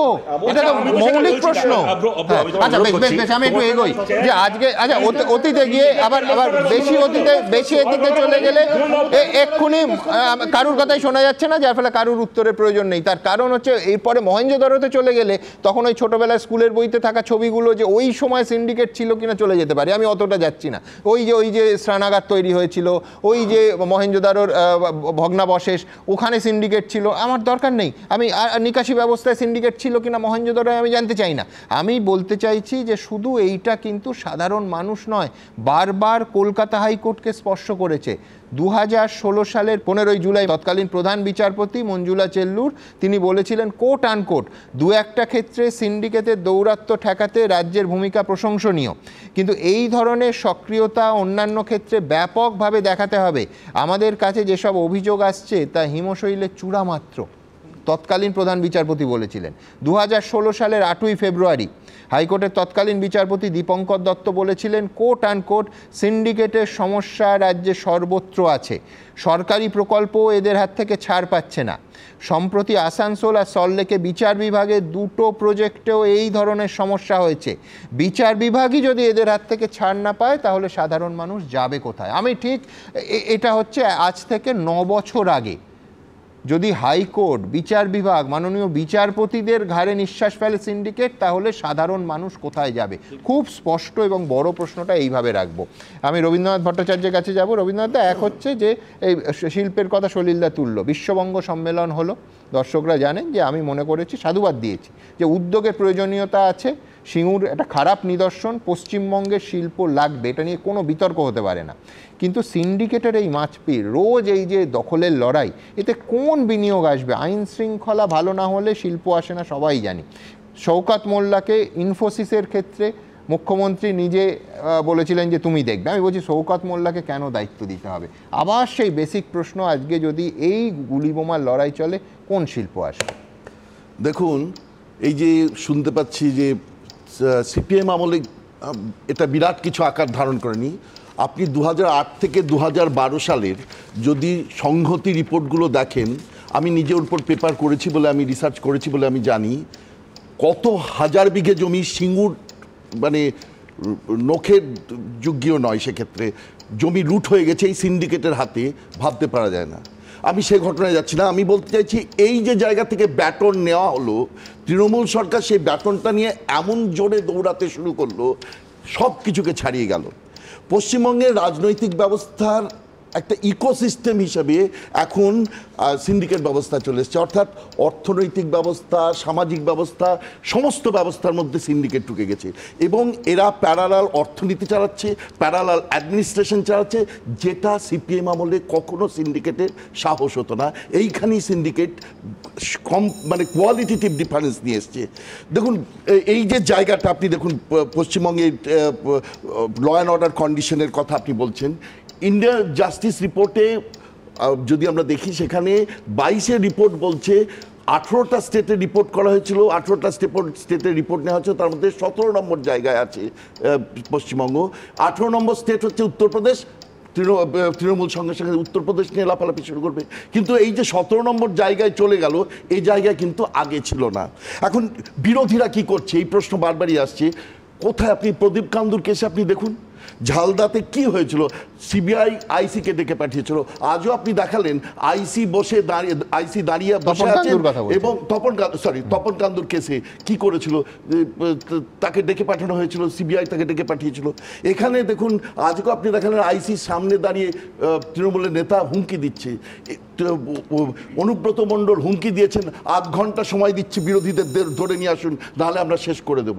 এই যে জায়গা, এখান থেকে বিরোধী কিন্তু সাংঘাতিক অবস্থায় চলে এসেছে। পুলিশ প্রশাসন মাইনাস যদি হয়ে যায় তৃণমূল, তখন কিন্তু বিরোধীদের যে চেহারা আসবে সেটা তৃণমূল ভাবতে পারছে না। এবার সবশেষে আমি আসছি, আপনি অনেকগুলো বালি মাফিয়ার কেস বললেন, কিন্তু ফেব্রুয়ারি 1-এ এই যে বালি পাচার হচ্ছিল বালুরঘাটের ব্লকের ভাটপাড়া গ্রাম পঞ্চায়েতে, আত্রেই নদীর বাঁধ সংলগ্ন জায়গা থেকে বালি মাটি পাচার করা হচ্ছিল। ওখানকার তরুণরা, এটা কিন্তু কোনো দলের নয়, ওখানকার তরুণরা একজোট হয়ে, উত্তরবঙ্গ সংবাদ থেকে আমি বলছি, ওখানকার তরুণরা একজোট হয়ে সেখানে গিয়ে দাঁড়িয়েছিল এবং তার পাশে গিয়ে দাঁড়িয়েছে এবং দাঁড়িয়ে প্রতিবাদ করেছে, চিৎকার চেঁচামেচি করেছে, অর্থাৎ সিভিক লেভেলে এই আন্দোলন। চমৎকার ছবি, আমি বলছি দুর্ধর্ষ উদ্যোগ, দুর্ধর্ষ সাহস, কিন্তু এই মাফিয়ারা এতটা সশস্ত্র, এতটা ভিন্ডিকটিভ, এতটা ক্ষমতাশালী, সাধারণ মানুষের সাধারণভাবে সাহস হবে না এদের সামনে দাঁড়ানো। আপনার পাড়ায় হবে না তো আর কোথায় হবে? একদমই একদমই। আমি ঠিক এই জায়গা থেকে উদ্যোগগুলো, উল্টো উদ্যোগগুলো, প্রশাসনের বার্তাগুলো আপনাদের সামনে আসি। একটা শব্দবন্ধ ব্যবহার করলেন রবীন্দ্রনাথ, প্যারালাল অ্যাডমিনিস্ট্রেশন। আমি আবার সেই প্রশ্ন তুলছি যে 2024-এর 18ই ডিসেম্বর নিউ টাউনের হাতিশালার ইনফোসিসের 2nd ক্যাম্পাস, সেখানে উদ্বোধন, মুখ্যমন্ত্রী বলছেন শওকত মোল্লাকে যে অনুরোধ করছি তুমি দেখবে আমাদের সাহায্য করতে হবে। অনেকে বলছেন যে এই শওকত মোল্লার এখানে তো কোনো ভূমিকা থাকতে পারে না। আমি ঠিক আমি একবার দ্রুত বাইকটা দেখাবো। হ্যাঁ, I have with me Mr. Shaukat Molla also. I have a request. Please see that we should help, we should cooperate them in all ways, at all levels. And I will request, this is the area adjacent of Kolkata Police and South and West Bengal, so Bidhannagar Commissionerate. So this is a border area, but there should be some good coordination between two. So please see, in no disturbances, nothing. They must walk very peacefully and very smoothly. যেখান থেকে শুরু করেছিলাম যে মঞ্চের ওপর থেকে বারবার সতর্কবার্তা, হুঁশিয়ারি ইত্যাদি এসছে, আমি পরপর কয়েকটা সতর্কবার্তা দেখাই, বিশ্বনাথের কাছে তাই নিয়েই আসবো। 2011 সালের 2রা নভেম্বর একেবারে স্পষ্ট মমতা বন্দ্যোপাধ্যায় বলেছিলেন রাজনৈতিক দলের কর্মীরা সিন্ডিকেট করবে না, প্রমোটিং করবে না। যারা প্রমোটিং এবং সিন্ডিকেটের সঙ্গে ডাইরেক্টলি যুক্ত তারা রাজনীতির কোনো পদে থাকতে পারবে না। রাজনৈতিক দলের কর্মীরা সিন্ডিকেট করবে না, প্রমোটিং করবে না। আমি এখনো বলছি, শুনুন, যারা প্রমোটিং এবং সিন্ডিকেটের সাথে ডাইরেক্ট জড়িত তারা কিন্তু রাজনীতির কোনো পদে থাকতে পারবেন না। একবার নয়, এবিপি আনন্দের আর্কাইভ বলছে বারবার স্বয়ং মুখ্যমন্ত্রী, স্বয়ং দলনেত্রী এই কথা বলেছেন। 2015 সালে 21শে জুলাইয়ের মঞ্চ, যেখান থেকে সমস্ত দলীয় রাজনৈতিক সব থেকে গুরুত্বপূর্ণ এবং স্পষ্ট বার্তাগুলো যায়, সেখানে বললেন যে যদি কেউ যদি মনে করেন সিন্ডিকেট করতে হবে, you can go out, I have no problem. Syndicate করুন, তৃণমূল কংগ্রেস করবেন না। যদি কেউ মনে করেন খাদানের টাকা দরকার, খাদান করুন, তৃণমূল কংগ্রেস করবেন না। আমি কিন্তু তৃণমূল কংগ্রেসে কোনো রকম বিশৃঙ্খলা বরদাস্ত করব না। যারা সুন্দরভাবে দল করবেন তারা থাকবেন, আর যদি কেউ মনে করেন তার সিন্ডিকেট করতে হবে, you go out, I have no problem. Syndicate করুন, তৃণমূল কংগ্রেস করবেন না। যদি কেউ মনে করেন খাদানের টাকা দরকার, খাদান করুন, তৃণমূল কংগ্রেস করবেন না। বজবজের ছবি, এই বজবজের ছবি আপনাদের দেখালাম। এই বজবজ কোথায়? ডায়মন্ড হারবার লোকসভা কেন্দ্রের মধ্যে পড়ে। অভিষেক বন্দ্যোপাধ্যায়, তার এটা নিয়ে কি মত? অভিষেক বন্দ্যোপাধ্যায় 2015 সালের 22শে জুন তিনিও বলেছিলেন এই প্রমোটিং এবং সিন্ডিকেট রাজের কথা। দেখুন, এই ঝান্ডাটা কিন্তু অপরের সেবা করার জন্য, নিজের সেবা করার জন্য নয়। তাই যারা প্রমোটিং করবে ভাববে তাদের তৃণমূলের কোনো জায়গা নেই, যারা সিন্ডিকেট করার কথা ভাববে তাদের তৃণমূলের কোনো জায়গা নেই।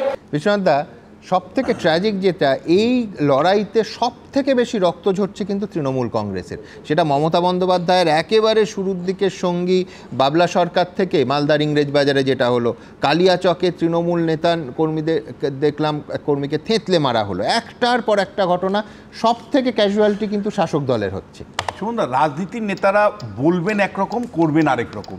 এই বলার করার ফারাকটাই ধরা কিন্তু আমাদের বিশ্লেষকদের কাজ। মমতা বন্দ্যোপাধ্যায়, আপনি বলছিলেন না যে সিন্ডিকেট প্যারালাল, রবীন্দ্রনাথবাবু বলছিলেন, একেবারেই আপনাদের সাথে আমি একমত নই। সিন্ডিকেট সিস্টেম তৃণমূলের রাজনীতি এবং অর্থনীতির সাথে সম্পৃক্ত, ইন্টিগ্রেটেড।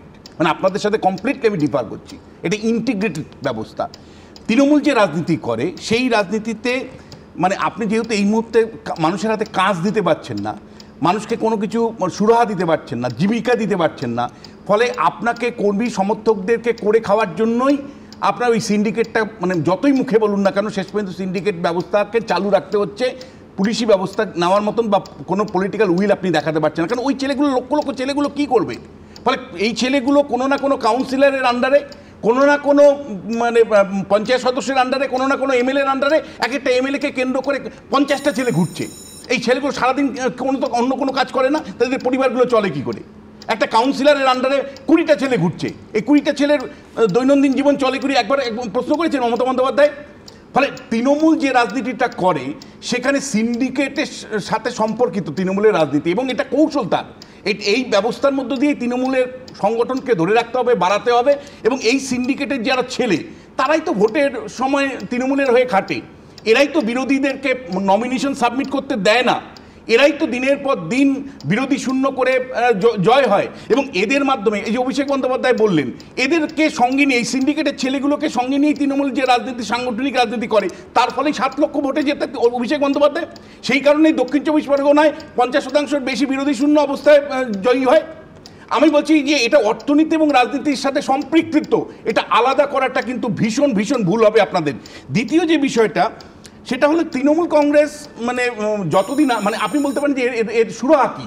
আর দেখুন, মানে রাজনৈতিক সদিচ্ছা না থাকলে অন্য কোনো বিকল্প রাজনৈতিক কৌশল আপনি যদি না নেন সংগঠন জন্য, রক্ষার জন্য, বা অর্থনৈতিক বিকাশ যদি ঘটাতে না পারেন, তাহলে মানুষ এই সিন্ডিকেট যে ব্যবস্থায় অভ্যস্ত হয়েছে তার থেকে আপনি তাদের নিবৃত্ত করতে পারবেন না। এক। দ্বিতীয় যেটা, সেটা হলো আপনি আমায় বলুন, মানে সিন্ডিকেট নিয়ে আমরা মিডিয়ার যতটা সরব, নাগরিক জীবন থেকে কি সত্যি সরব? আমি বলছি যে আজকে সৃজিত মুখার্জিরা বাম আমলের সিন্ডিকেট নিয়ে বা বাম আমলের রাজনীতি নিয়ে সিনেমা করতে পারেন, কিন্তু আজকে সিন্ডিকেট রাজ, সৃজিত মুখার্জিকে চ্যালেঞ্জ করছি, করুন তো একটা বই দেখি, আজকে সিন্ডিকেট রাজ। বা মানে বাত্য বসু হুব্বা, বাম আমলের হুব্বা নিয়ে করেন, কিন্তু পশ্চিমবাংলায় 15 বছরের যে সিন্ডিকেট রাজ চলছে, মানুষের অসহজ জীবন, তা নিয়ে বাত্য বসু একটা নাটক করুন দেখি, হিম্মত থাকলে। আমার প্রশ্নটা হচ্ছে, নাগরিক জীবন থেকে সেইভাবে প্রতিবাদ যেমন একদিকে নেই, আরেক দিকে আপনি যদি লক্ষ্য করেন, বিরোধী রাজনৈতিক দলের তরফ থেকেও যে ধরনের আন্দোলন, গণ আন্দোলন করে বিকল্প ভাবনা মানুষের সামনে তুলে ধরা দরকার ছিল, যে ভাই সিন্ডিকেটের বিকল্প কি, সিন্ডিকেটের থেকে মুক্তির উপায় কি, সিন্ডিকেট থেকে বেরোবো কি করে? আপনি আমায় বলুন যে বিজেপি প্রধান বিরোধী দল, তাদেরও তো বহু নেতা নেত্রীরাও সিন্ডিকেটের সাথে যুক্ত। এই অভিযোগটা তো মাঝে মাঝেই আসে, যে সমস্ত পঞ্চায়েতগুলো, পুরসভাগুলো বা পঞ্চায়েত সমিতি বিজেপির দখলে আছে, সেখানে তো মাঝে মাঝে সিন্ডিকেটের অভিযোগগুলো উঠছে, একাধিক অভিযোগ উঠেছে আমি বলতে পারি। এবং সবশেষে আমি যেটা বলতে চাই, ইনস্টিটিউশনাল উদ্যোগ এই সিন্ডিকেটের মানে বিরুদ্ধে মানে যদি না নেন, আমি সরকারের সাথে 100% অপোজ করে বলছি, সিন্ডিকেট একটা ইললিগাল শব্দ, ইললিগাল মানে ব্যবস্থা, এর সাথে আইনি বৈধতা কিচ্ছু নেই। একজন ক্রেতা হিসাবে কোথায় আমি বাড়ি নিব, কোথায় আমি চুন নিব, আমি বলছি কনজিউমার সোসাইটিতে, আমি বলছি আজকের গ্লোবালাইজ মানে অর্থনীতি ব্যবস্থায়, মুক্ত অর্থনীতি ব্যবস্থায় যে কোনো ক্রেতার অধিকার আছে তার মতো করে আজকে কেন আমি বলছি যে উদার অর্থনীতির বাইরে গিয়েও নাগরিক হিসেবে এটা আমার মৌলিক কর্তব্য যে আমি সিদ্ধান্ত নেব যে আমি কোথায় ইমারতি দ্রব্য কার কাছ থেকে কিনবো। এটা কোনো অন্য যুক্তি পাড়ার চাপ সিন্ডিকেটের চাপ থাকতে পারে না। আমি আসবো রাহুলের কাছে, তবে একটা জায়গায় আমি ভীষণ রকম দ্বিমত বিশ্বনাথদার কাছে যে একজন শিল্পী তার শিল্প মাধ্যমকে কোন সময় ধরবেন এটা তার সিদ্ধান্ত, সুতরাং তার সিদ্ধান্ত, তার সিদ্ধান্ত। আপনি চাপ দিতে পারেন, আপনি চাপ দিতে পারেন। আমি চাপ কিছুতেই দিই, আমি বলছি এক সিট না থাকতে পারে, 100টা পরিচালক আছে। আজকে 15 বছরের কন্টেম্পোরারি পশ্চিমবাংলার রাজনীতি নিয়ে কয়জন লোক সাহস দেখিয়ে একটা সিনেমা করতে পেরেছে? না, আমি বলছি দর্শক হিসেবে আমরা তো অপেক্ষায় আছি, কোনো সন্দেহ নেই, এইখানে আমি একমত। কিন্তু একজন শিল্পী তার স্বাধীনতা আছে যে আমি কোন সময় ধরবো, আমি বিধান রায়ের সময় ধরবো, বুদ্ধদেব ভট্টাচার্যের সময় ধরবো, জ্যোতি বসুর সময় ধরবো, না মমতা বন্দ্যোপাধ্যায়ের সময় ধরবো, এটা তার সিদ্ধান্ত, তার স্বাধীনতা। কিছু বলার আছে, আমি বলছি যে আমি বিশ্বনাথ স্যার বা সুমনদা যেটা বলছেন আমার কথা বোঝাতে ভুল হচ্ছে। আমি কখনো এই আমার থেকেই নিতে হবে, অন্য কারোর কাছ থেকে নেবে না, না নিলে বোম মারবো, এইটাকে সাপোর্ট করি না। আমি বলছি এই ধরনের যেটা উনি যেটা বললেন যে পুলিশিংয়ের সঙ্গে সিন্ডিকেটের একসঙ্গে পথ চলা, এইটার তো আমরা বিরোধিতা করছি এবং সেইটাই বলছি এই সময়কার ডেভেলপমেন্টটা। তবে আমি একটা ক্রিটিসিজম আমি অবশ্যই মানবো যে হয়তো বিরোধীরা এখনো পর্যন্ত যেভাবে রুখে দিতে হয় সেটা রুখে দিতে পারিনি, কিন্তু যতটুকু রোখার চেষ্টা করেছি তার জন্যই কিন্তু আমাদের যত লোককে প্রাণ হারাতে হয়েছে, জেল খাটতে হয়েছে, তার জন্যই হয়েছে। আমরা যদি হাত গুটিয়ে একেবারে বসে থাকতাম এই লসটা হতো।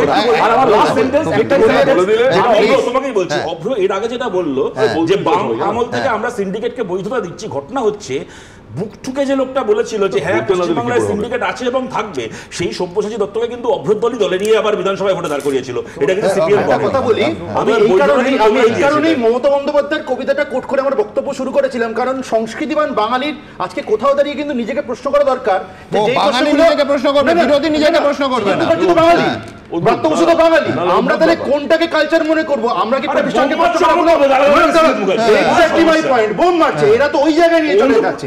আরেকটা কথা বলি, লাস্ট 5 বছরে 2257টা কোম্পানি ওয়েস্ট বেঙ্গল থেকে চলে গেছে পাত্তারি গুটিয়ে। কেন গেল? এই সিন্ডিকেট তার মধ্যে একটা বড় কারণ, এতে জুলুমবাজি একটা কারণ, পার ক্যাপিটালিজমে দেশের মধ্যে আমরা 23 নম্বরে নেমে গেলাম। কেন গেল? সিন্ডিকেটরা হয়েছে, এই দায় তো আপনাদের হয়েছে না, হয়নি তো রাহুল প্লিজ। প্রথম কথা হচ্ছে যে এই যে বৈষ্ণব এতগুলো কথা বললেন, তার মানে পুরো রাজ্যটা সিন্ডিকেটের উপর চলছে, কোথাও কোনো শৃঙ্খলা নেই, চলছে তো। তার মানে মানুষ হচ্ছে বোকা, দিনের পর দিন একটা নির্বাচনে সরকারকে শুধু ভয়, কি সুন্দর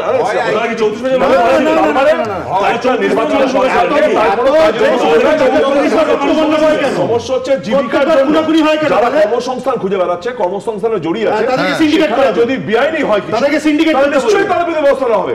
তার মানে তার কারণ গাজওয়ারির ওপর যে সিস্টেম দাঁড়িয়ে সেটা সম্পূর্ণ। তোমার আমি মনে করি রাহুল ভুলে গেছে, সুভাষ চক্রবর্তী যখন বলেছিলেন প্রমোটার রাজের সমর্থনে, তখন মমতা বন্দ্যোপাধ্যায়, তৃণমূল কংগ্রেস তাদের অবস্থান কি ছিল? যখন আমি এইটার কথা বলছি না, কিন্তু আমি বলছি যে তুমি ইস্টকে তখন বলেছিলেন যে একটি ইস্টকও কেউ ভাঙতে পারবে না, প্রমোটার লোকের কর্মসংস্থান দেয়, বিরোধিতা করেছিলেন কেন? আমি ঠিক ভুলে যাচ্ছি, বিরাজ চৌধুরীও বলেছিলেন, তাহলে সুভাষ চক্রবর্তীর জামানে কি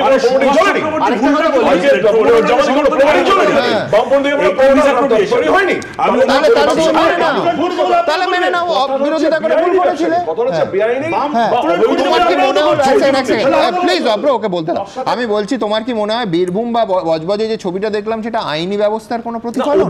তথ্য উঠে এখানে না যে অভিষেক বন্দ্যোপাধ্যায় বিশাল ভোটে যেতে, তার মানে ওখানে বিরাট অনিল বসুর তোমার মনে হচ্ছে তোমার মনে হচ্ছে রাহুল নন্দরানী দল এবং অনিল বসুরা দারুণ বৈধ ভোটে জিতে বুদ্ধদেব ভট্টাচার্য মনে করতেন না? জীবিকা অর্জনের জন্য, কর্মসংস্থান করার জন্য এতে কোনো সন্দেহ নেই, যে এমনই তৈরি হোক, বাবা তৈরি হোক বা কিন্তু সেটাতে হয়তো কন্ট্রোলের জায়গা আছে, তার মানে পুরোটাই অবৈধ বলে চালিয়ে দেবো আমি। আর আইনগত ভিত্তি কোথায়?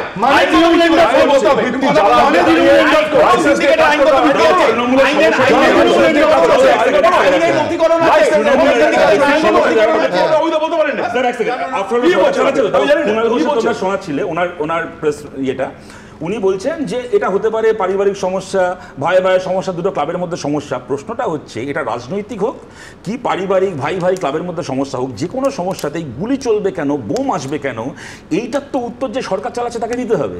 প্রশ্নটা হচ্ছে, আমি ইন্টারাপ্ট করছি না, প্রশ্নটা হচ্ছে আমি যদি গুলি চলা বোম পড়াটাকে এটা তৃণমূলের ব্যাপার না, এটা হচ্ছে ভাই ভাইয়ের সমস্যা বলে দিই, তাহলে কি সরকারের দায়টা চলে যায়? আর আমি একটা কথা বলছি, তুমি একমত হতে পারো কিনা দেখো, সিন্ডিকেটের যদি আমি বিরোধী হই তাহলে সব্যসাচী দত্তকে দলে নিয়ে সৃজিত মুখার্জিকে গালাগাল দেওয়া উচিত না। না, আপনি তো সিন্ডিকেটকে এন্ডোর্স করেন। আমি খালি একটা কথা বিশ্বনাথ স্যারকে বলি, বিশ্বনাথ স্যারকে বলি একলাই, আপনি বললেন সুমন আমি বিশ্বনাথ বাবু যেটা বলেছে আমি কিছুটা ডেফার করছি। উনি যেটা বললেন যে সিন্ডিকেট কেবল জীবন আর জীবিকার জন্য কর্মসংস্থান, কেবল তা নয়, এর একটা হাইয়েস্ট বেনিফিশিয়ারি আর একটা আছে, যেখানে না হলে কেবল সিন্ডিকেট, তোলাবাজি, এক্সটর্শন, দুর্নীতি এটা কেবল কর্মসংস্থানের জন্য নয়, এবং 1 নম্বর বেনিফিট হচ্ছে যেটা হাইয়েস্ট বেনিফিশিয়ারি সেটা সম্পর্কে কিন্তু উনি উজ্জ্বল রইলেন। 2 নম্বর হচ্ছে এই লোকগুলো আলটিমেটলি কিন্তু ভোটের রাজনীতিতে এরাই কিন্তু পাথে হয়ে থাকবে।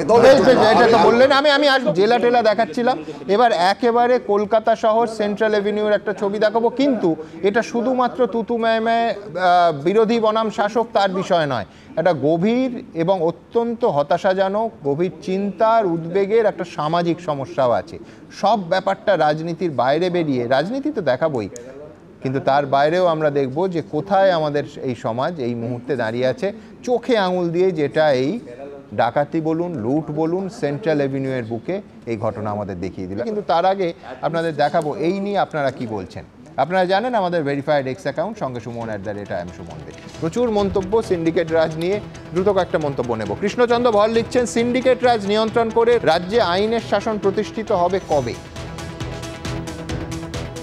শান্তনু ধর লিখছেন, বছরের পর বছর পেরিয়ে যায়, সিন্ডিকেট সমস্যা সুরাহা হয় না কেন? সপ্তর্ষি চৌধুরী লিখছেন, সিন্ডিকেটের টাকা অনেক নেতার পকেটেই পৌঁছয়, তাই সিন্ডিকেট বন্ধ কেউই চায় না। অরণ্য মিত্র লিখছেন, সাধারণ মানুষের নিরাপত্তাকে সংশয়ের মুখে ফেলে দিচ্ছে সিন্ডিকেট নিয়ে অশান্তি, বোমাবাজি। জয়ন্ত দত্ত লিখছেন, ক্ষমতার পালাবদল হয়, সিন্ডিকেটেরও রং বদলে যায়, দৌরাত্ম্য থেকেই যায়। মধ্য কলকাতার প্রাণকেন্দ্র সেন্ট্রাল এভিনিউ, সেখানকার ঘটনা, এর ভেতরে ইনসাইডার্স ইনভলভমেন্ট আছেন কিনা সলিলদা বলবেন, কিন্তু যে ডাকাতির ঘটনা সামনে এসছে তা স্তরে স্তরে একদিকে একটা সামাজিক সমস্যা, একটা সামাজিক অবস্থানের দিকে অঙ্গুলি নির্দেশ করছে, আবার উল্টো দিকে এলাকার স্থানীয় কাউন্সিলর তিনি যা বলেছেন, তারকনাথ চট্টোপাধ্যায়, সেটা মারাত্মক। কি বলেছেন আগে দেখাবো, তারপর আলোচনায় আসবো। দেখুন, 11টার পর আমাদের পার্টি অফিসটা বন্ধ হয়ে গেলে তারপর এখানে বাইরের অনেক সমাজ বিরোধীদের যাতায়াত আছে। কলকাতার রাস্তার ইতিহাস যেন এক একান্নবর্তী পরিবারের ইতিহাস। আদি 3টি পথ, চিতপুর রোড, সার্কুলার রোড এবং সেন্ট্রাল অ্যাভিনিউ, লম্বালম্বি যুক্ত করেছে শহরের উত্তর ও দক্ষিণকে। রাস্তা নয় তো, প্রবাহমান ইতিহাস, শহরের প্রাণকেন্দ্র। আর কলকাতার এহেন গুরুত্বপূর্ণ জায়গাতেই বাড়িতে ঢুকে আগ্নেয়াস্ত্র দেখিয়ে লক্ষ লক্ষ টাকা ও সোনার গয়না লুঠের ঘটনা কার্যত বেআব্রু করে দিয়েছে নিরাপত্তা ব্যবস্থাকে। এই পরিস্থিতিতে আইন শৃঙ্খলা নিয়ে বিস্ফোরক দাবি করেছেন খোদ স্থানীয় কাউন্সিলর। রাতের কলকাতায় 11টার পর আমাদের পার্টি অফিসটা বন্ধ হয়ে গেলে আমরা চলে যাই, লক্ষ্য রাখি, তারপর এখানে বাইরের অনেক সমাজ বিরোধীদের যাতায়াত আছে। অবশ্যই দরকার পুলিশের পেট্রোলিং থাকা দরকার। মনে করছেন ল্যাক অফ সুপারভিশন রয়েছে? আমি ল্যাক কথাটা ব্যবহার করব না, কিন্তু সোজাসুজি কথা বলতে গেলে পুলিশের আরোটা তৎপর হওয়া উচিত, কারণ ইতিমধ্যেই এই রবীন্দ্রকানন পার্ক আমার ওফুটে, সেখানে অনেক বাইরের সমাজ বিরোধীরা একটা শেল্টার নেয়। এগুলো সব 12টা-1টার পর। এ ব্যাপারে আমি বড়তলা থানাকে চিঠি দিয়েছি এবং ডিসি নর্থকেও আমি বলেছি, চিঠি দিয়ে জানিয়েছি। বুধবার সেন্ট্রাল অ্যাভিনিউয়ের যে বাড়ি থেকে নগদ গয়না লুট হয়েছে সেখান থেকে বড়তলা থানা 1 কিলোমিটার। এদিন সেই থানার ভূমিকা নিয়েও সরব হয়েছেন খোদ তৃণমূল কাউন্সিলর। পুলিশের আরো একটু তৎপরতা বাড়ানো দরকার আছে, আর বড়তলা নিয়ে যত কম কথা বলা যায় ততই ভালো। কেন? না সেরকম ব্যাপার বলছি কি আমি ওদের উপস্থিতিটা সর্বত্র পাই। সেন্ট্রাল অ্যাভিনিউয়ের কাছেই কলকাতা পুলিশের সদর দপ্তর লালবাজার। এরকম একটা জায়গায় দুষ্কৃতী দৌরাত্মের কথা বলছেন খোদ তৃণমূল কাউন্সিলর। কার্যত আঙুল তুলছেন পুলিশি নজরদারির দিকেও। সরল সত্যটাকে সামনে তুলে ধরেছে, তারই বক্তব্যকে স্বাগত জানাচ্ছি এবং অভিনন্দন জানাচ্ছি। এ ধরনের স্বচ্ছতার সঙ্গে তিনি নিজের অবস্থানকে স্পষ্ট করেছেন। যদিও তৃণমূল নেতৃত্ব আইন শৃঙ্খলা ব্যবস্থাকে ঢালাও সার্টিফিকেট দিচ্ছে। এখন ল অ্যান্ড অর্ডার অনেক ভালো, কিছু লুট, কিছু সমাজবিরোধী, এটা তো সামাজিক অপরাধ। পুলিশ প্রশাসন তাদের খুঁজবে, তাদের ধরবে বা ধরেছে, তাদের আইনত যা যা ব্যবস্থা হওয়ার হবে। বটতলা থানার তরফে কোনো প্রতিক্রিয়া এখন অবধি পাওয়া যায়নি। ময়ূর ঠাকুর চক্রবর্তী, আশাবুল হোসেন ও শিবাশিস মৌলিকের রিপোর্ট, এবিপি আনন্দ। আমি বলছি রাহুল, অন্য কেউ নয়, তারকনাথ চট্টোপাধ্যায়, সিনিয়র নেতা, তৃণমূল কংগ্রেসের কাউন্সিলর 26 নম্বর ওয়ার্ডে। তিনি বলছেন যে রাতের কলকাতায় 11টার পর পার্টি অফিসটা বন্ধ হয়ে গেলে আমরা চলে যাই। লক্ষ্য রাখি এখানে অনেক বাইরের সমাজবিরোধী যাতায়াত আছে। সোজা কথা বলছেন যে সোজাসুজি কোট আনকোট কথা বলতে গেলে পুলিশের আরও তৎপর হওয়া উচিত ছিল। এ ব্যাপারে আমি বটতলা থানাকে চিঠি দিয়েছি এবং ডিসি নর্থকে আমি বলেছি, চিঠি দিয়ে জানিয়েছি পুলিশের আরও একটু তৎপরতা বাড়ানোর দরকার আছে। আর বটতলা থানা নিয়ে যত কম বলা যায় তত ভালো। কেউ বলছে এরা তারকনাথ বাবু বিজেপি, কংগ্রেস বা বাম, সিপিএম করেন না, তৃণমূল করেন, এলাকার কাউন্সিলর। দেখো, গঠনমূলক সমালোচনা সবসময় আমি সমর্থন করি। যদি কোথাও এটা বিজেপি বা সিপিএম বললেও করতে, বিজেপি সুব্রমণ্যম স্বামী বলেনি? হ্যাঁ, বিজেপি সুব্রমণ্যম স্বামী বারবার বলে না। আরে সুব্রমণ্যম স্বামী বাদ দাও, বটতলা থানা নিয়ে বললে সমর্থন করতে তো। বটতলা থানা নিয়ে বলুন না, নির্মলা সীতারামন হাজবেন্ডের কত কথা বলতে হয় বাবা, বটতলা থানা। আরে ভাই বলতে দাও না, তুমি ট্রাম্প নিয়ে বললে সমর্থন করতে, বটতলা নিয়ে বললে সমর্থন করতে। বলছো দেশের কথা, আমি দেশেই রাখলাম। প্রথম কথা হচ্ছে, যদি কেউ বলে গঠনমূলক সমালোচনা করে, যদি আমাদের কোথাও দোষ থাকে, পুলিশের একাংশ, তোমাকে আবার বলছি, পুলিশের একাংশ দাঁড়িয়ে কোথাও তাদের গাফিলতির জন্য দল বা সরকার মেলাইন্ড হচ্ছে। তো সেটার জন্য মুখ্যমন্ত্রী বারবার বলছে দল সরকারের ব্যাপার নয় রাহুল, বিষয়টা হচ্ছে ওই মধ্য কলকাতার নাগরিকদের। একদম কাউন্সিলর যদি বলেন 11টার পর ভয়ঙ্কর অবস্থা হয়ে যায়, সমাজ বিরোধী চলে আসে, তুমি দল সরকার সব বাদ দাও। বিগত দিন থেকে কলকাতায় দাঁড়িয়ে আইন শৃঙ্খলা অনেক বেশি উন্নত হয়েছে এবং এখানে তুমি বলতে পারো, তুমি ওয়ার্ড ভিত্তিক যদি খবর করো, কটা খবর পাই আমরা, কটা খবর পাই, এবং কোথায় দাঁড়িয়ে সাধারণ নাগরিক বলে আমরা ভীত সন্ত্রস্ত হয়ে বেঁচে আছি কতগুলো জায়গায়। পাটুলির একটা মাঠে বোমা পড়েছিল, একজন বাচ্চার হাত উড়ে গেল, এটা মনে পড়ছে। ও আচ্ছা, বিক্ষিপ্ত ঘটনা। এবার আরেকটা বিক্ষিপ্ত ঘটনা শুনুন, কসবাতে একজন কাউন্সিলরকে গুলি করা হলো, বিক্ষিপ্ত ঘটনা। আরেকটা কি বিক্ষিপ্ত ঘটনা শুনুন না, ভবানীপুরে একটা বাড়িতে দিনে দুপুরে ডাকাতি হলো, বিক্ষিপ্ত ঘটনা। একের পর এক বিক্ষিপ্ত ঘটনা। কিন্তু এই তৃণমূলের কাউন্সিলররা দামি কথা বলেছেন, বলেছেন আমরা যতক্ষণ পার্টি অফিসে থাকি ততক্ষণ কিছু হয় না, আমরা যেই পার্টি অফিস বন্ধ করি বাইরে দুষ্কৃতী ঘুরে বেড়াচ্ছে। মানে ওনারাই বোধহয় পার্টি অফিস থেকে বেরিয়ে বাইকে করে দুষ্কৃতী হয়ে ঘুরে বেড়াচ্ছে। এই তো অবস্থা। তাহলে পুলিশ কি করছে, এসবি কি করছে, আইবি কি করছে? আঙ্গুল চেষ্টা বসে বসে আঙ্গুল তো হয়ে যাবে। দেখো, আমি খুব সংক্ষেপে দুটো কথা বলছি। এর আগেও এই কথাটা যখনই সুযোগ হয়েছে বলার চেষ্টা করেছি। প্রথম কথা, পশ্চিমবাংলায় 100টার মধ্যে 40টা আসনে পুলিশ আছে, বাকি 60টা আসন খালি। আরও অনেক ক্ষেত্রের মতো, স্কুল কলেজের মতো পুলিশেও রিক্রুটমেন্ট হচ্ছে না। যে কজন পুলিশ আছে তাদের একটা বড় অংশের কাজ হচ্ছে তৃণমূল কংগ্রেসের বিভিন্ন ব্লক যুবনেতার 2জন বডিগার্ড। এই যে কদিন আগে তোমরা পরশু না তার আগের দিন এবিপিতে খবর করছিলে না, কোন পঞ্চায়েত মেম্বারের 2জন বডিগার্ডকে তার দলের লোক মারতে গেছে। বলো তো, পঞ্চায়েত মেম্বারের 2জন বডিগার্ড থাকবে কেন আমাদের ট্যাক্সের টাকায়? কোন হরিদাস সে? ভারতের রাষ্ট্রপতি? বামফ্রন্ট সরকারের সময় এত সমালোচনা হয়েছে, ভাবতে পারতে কোনো পঞ্চায়েত মেম্বার 2জন বডিগার্ড নিয়ে ঘুরে বেড়াবে? একদিকে সাধারণ মানুষের নিরাপত্তা কমছে, আর একদিকে এটা বলছি অপ্রতুল পুলিশের সংখ্যা। ওনারা সংখ্যা দিয়ে বলতে পারবেন পার হেড পুলিশিং এর আমাদের কি অবস্থা। তাদেরও একটা বড় অংশ যদি ব্যবহৃত হয় শাসক দলের ব্লকের যুবনেতার সিকিউরিটি গার্ডের কাজে, এবং একটা অংশ ব্যবহৃত হয় ওই পুকুর ভরাট হচ্ছে, ছাদ ঢালাই হচ্ছে, সেখান থেকে টাকা তোলার কাজে, তাহলে পুলিশিংটা কেউ করবে কে? তোমার মনে আছে এই টেবিলে বসে আমরা সেদিন আমাদের প্রত্যেকের মনের অবস্থা কি হয়েছিল? বাগুইহাটির 2টো বাচ্চা ছেলেকে পাওয়া গেল না, 14 দিন পুলিশ কোনো খোঁজ খবর করলো না, পরে ওদের 2জনের মৃতদেহ পাওয়া গেল। যদি পুলিশ ঠিক সময় খোঁজ, দেখো এর জন্য তৃণমূল দায়ী নয়, এটা তো তৃণমূলের কোনো রাজনৈতিক পরিকল্পনায় ঘটনাটা ঘটেনি। মুশকিলটা হচ্ছে সাধারণ ক্রাইম, কিন্তু এটা কিন্তু অ্যাডিকুয়েট পুলিশিং যদি থাকতো তাহলে হয়তো 2টো বাচ্চা ছেলের প্রাণটা বাঁচানো যেত। শিশুর আমি কখনো এটা বলবো না, পুলিশের তৎপরতা দাঁড়িয়ে আসামি সাজা পেয়েছে এবং ফাঁসি দিয়ে কেন পাবে না 100 বার পেয়েছে তিনটে জায়গা তুমি দেখো এইখানে যদি ফরাকটা পরপর হয়েছে। আচ্ছা রাহুল দা আমি একটু ঘটনাটা গভীরে ঢুকি। দেখুন আমি বলছি যে যদি ইনসাইডার ইনফরমেশন থাকে তাহলে আমি বলছি কোনো পুলিশ ব্যবস্থা এই ধরনের ডাকাতি আটকাতে পারে না। ইনসাইডার্স ইনফরমেশন আছে কিনা সলিলদার কাছে আমি যাব, কিন্তু এর পেছনে একটা গভীর সামাজিক সমস্যা আছে। দেখুন কলকাতা আর সল্টলেক কার্যত একটা বড় অংশ বৃদ্ধাবাসের চেহারা নিয়েছে। আপনি ছবিগুলো দেখবেন, আমি বলছি এই তো তৃণমূল, বিজেপি, লেফট তাদের অনেক ওপরে এই সমস্যাটা যে পরের প্রজন্মকে কর্মসূত্রের জন্য বাইরে যেতে হয়েছে, হয় ভিন রাজ্যে নয় ভিন দেশে।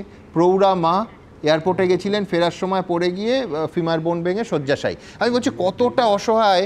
এবং এই ডাকাতিটা না হলে তৃণমূলের এই কাউন্সিলর যা বলেছেন সার্বিক ছবিটা হয়তো পেতাম না, কিন্তু এর আড়ালে একটা সামাজিক ছবি আছে যেটা আমাদের উদ্বিগ্ন করছে এই শহর, এই রাজ্যের ভবিষ্যৎ নিয়ে। আমি বলছি প্রথমে ডাকাতির ঘটনাটা দেখাবো, তারপর আরও বিশ্লেষণে আসবো। ফের খাস কলকাতায় লুট, ফের টার্গেট একাকী বৃদ্ধা। বাড়িতে ঢুকে অস্ত্র দেখিয়ে টাকা গয়না লুটপাটের অভিযোগ উঠল। ঘটনাস্থল কলকাতার প্রাণকেন্দ্র সেন্ট্রাল অ্যাভিনিউ। বটতলা থানা থেকে 1 কিলোমিটারের মধ্যেই এই বাড়ি। বুধবার রাত 11:30 নাগাদ চালানো হয় লুটপাট।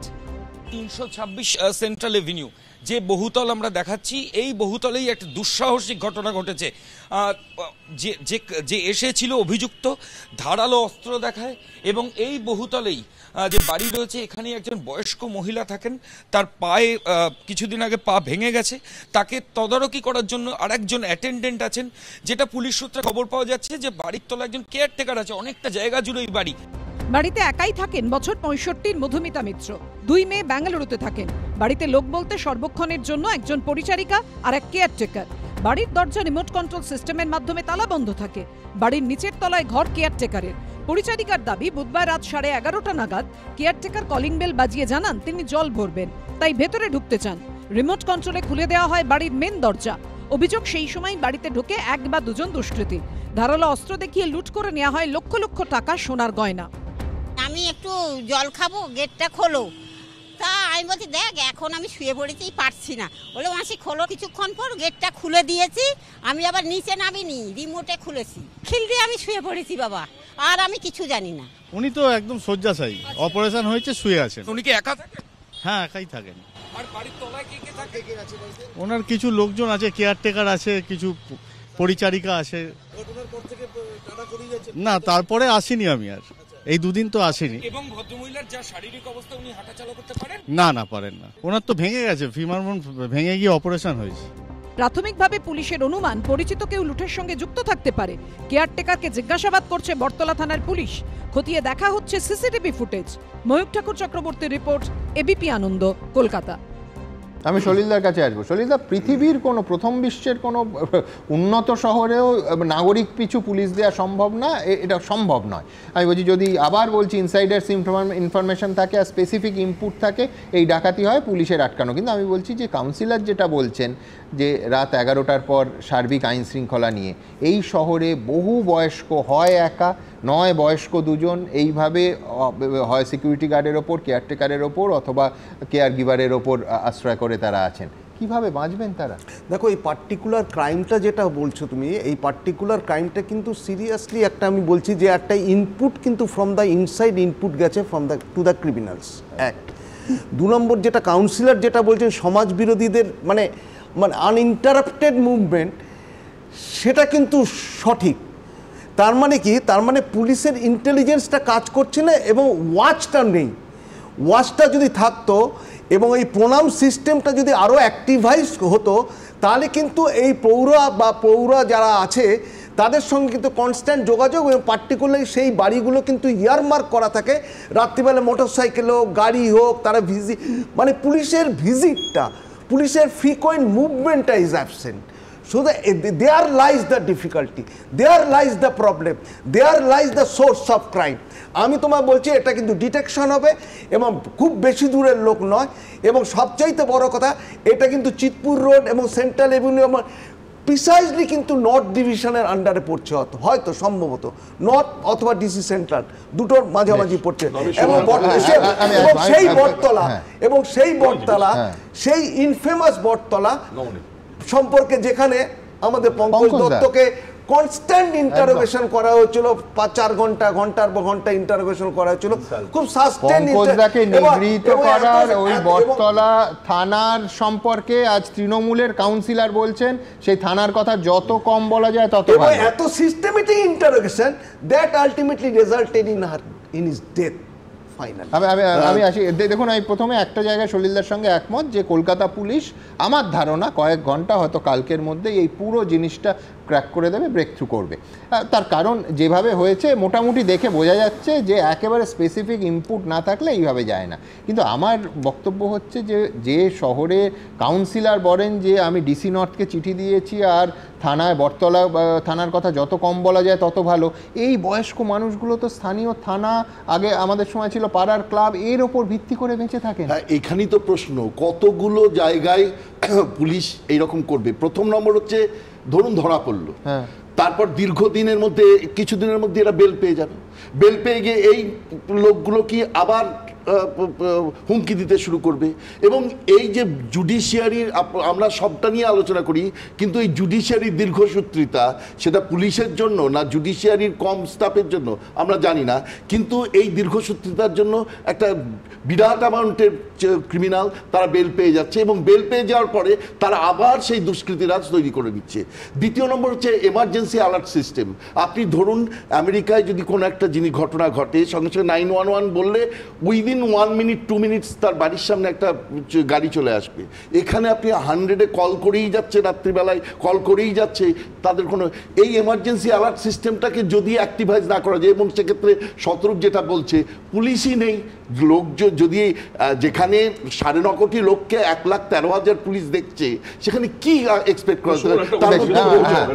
এই বারবার যে বলছে না পুলিশ নেই বা পুলিশ তখন ছিল না, সুললদা যখন বললেন প্রাক্তন পুলিশ কর্তা হিসেবে আমি বলি তখন খুব পুলিশ মানে খুব তৎপর ছিল, খুব অ্যাক্টিভ ছিল, এখন কিছুই নেই। এখন আমি বলছি রাহুল, কেউ বলছেন না যে বামেদের 34 বছরে কোনো ক্রাইম হয়নি, স্বর্গরাজ্য ছিল। আমি আবার বলছি এটা তৃণমূল বনাম লেফট 34 বছর বনাম 15 বছরের দ্বন্দ্ব নয়। আমাদের এই শহরের শহরতলিতে এমনকি জেলায়ও একটা প্রজন্ম তারা বাইরে চলে গেছে এবং তাদের বয়স্ক বাবা মাদের একা থাকতে হয়েছে।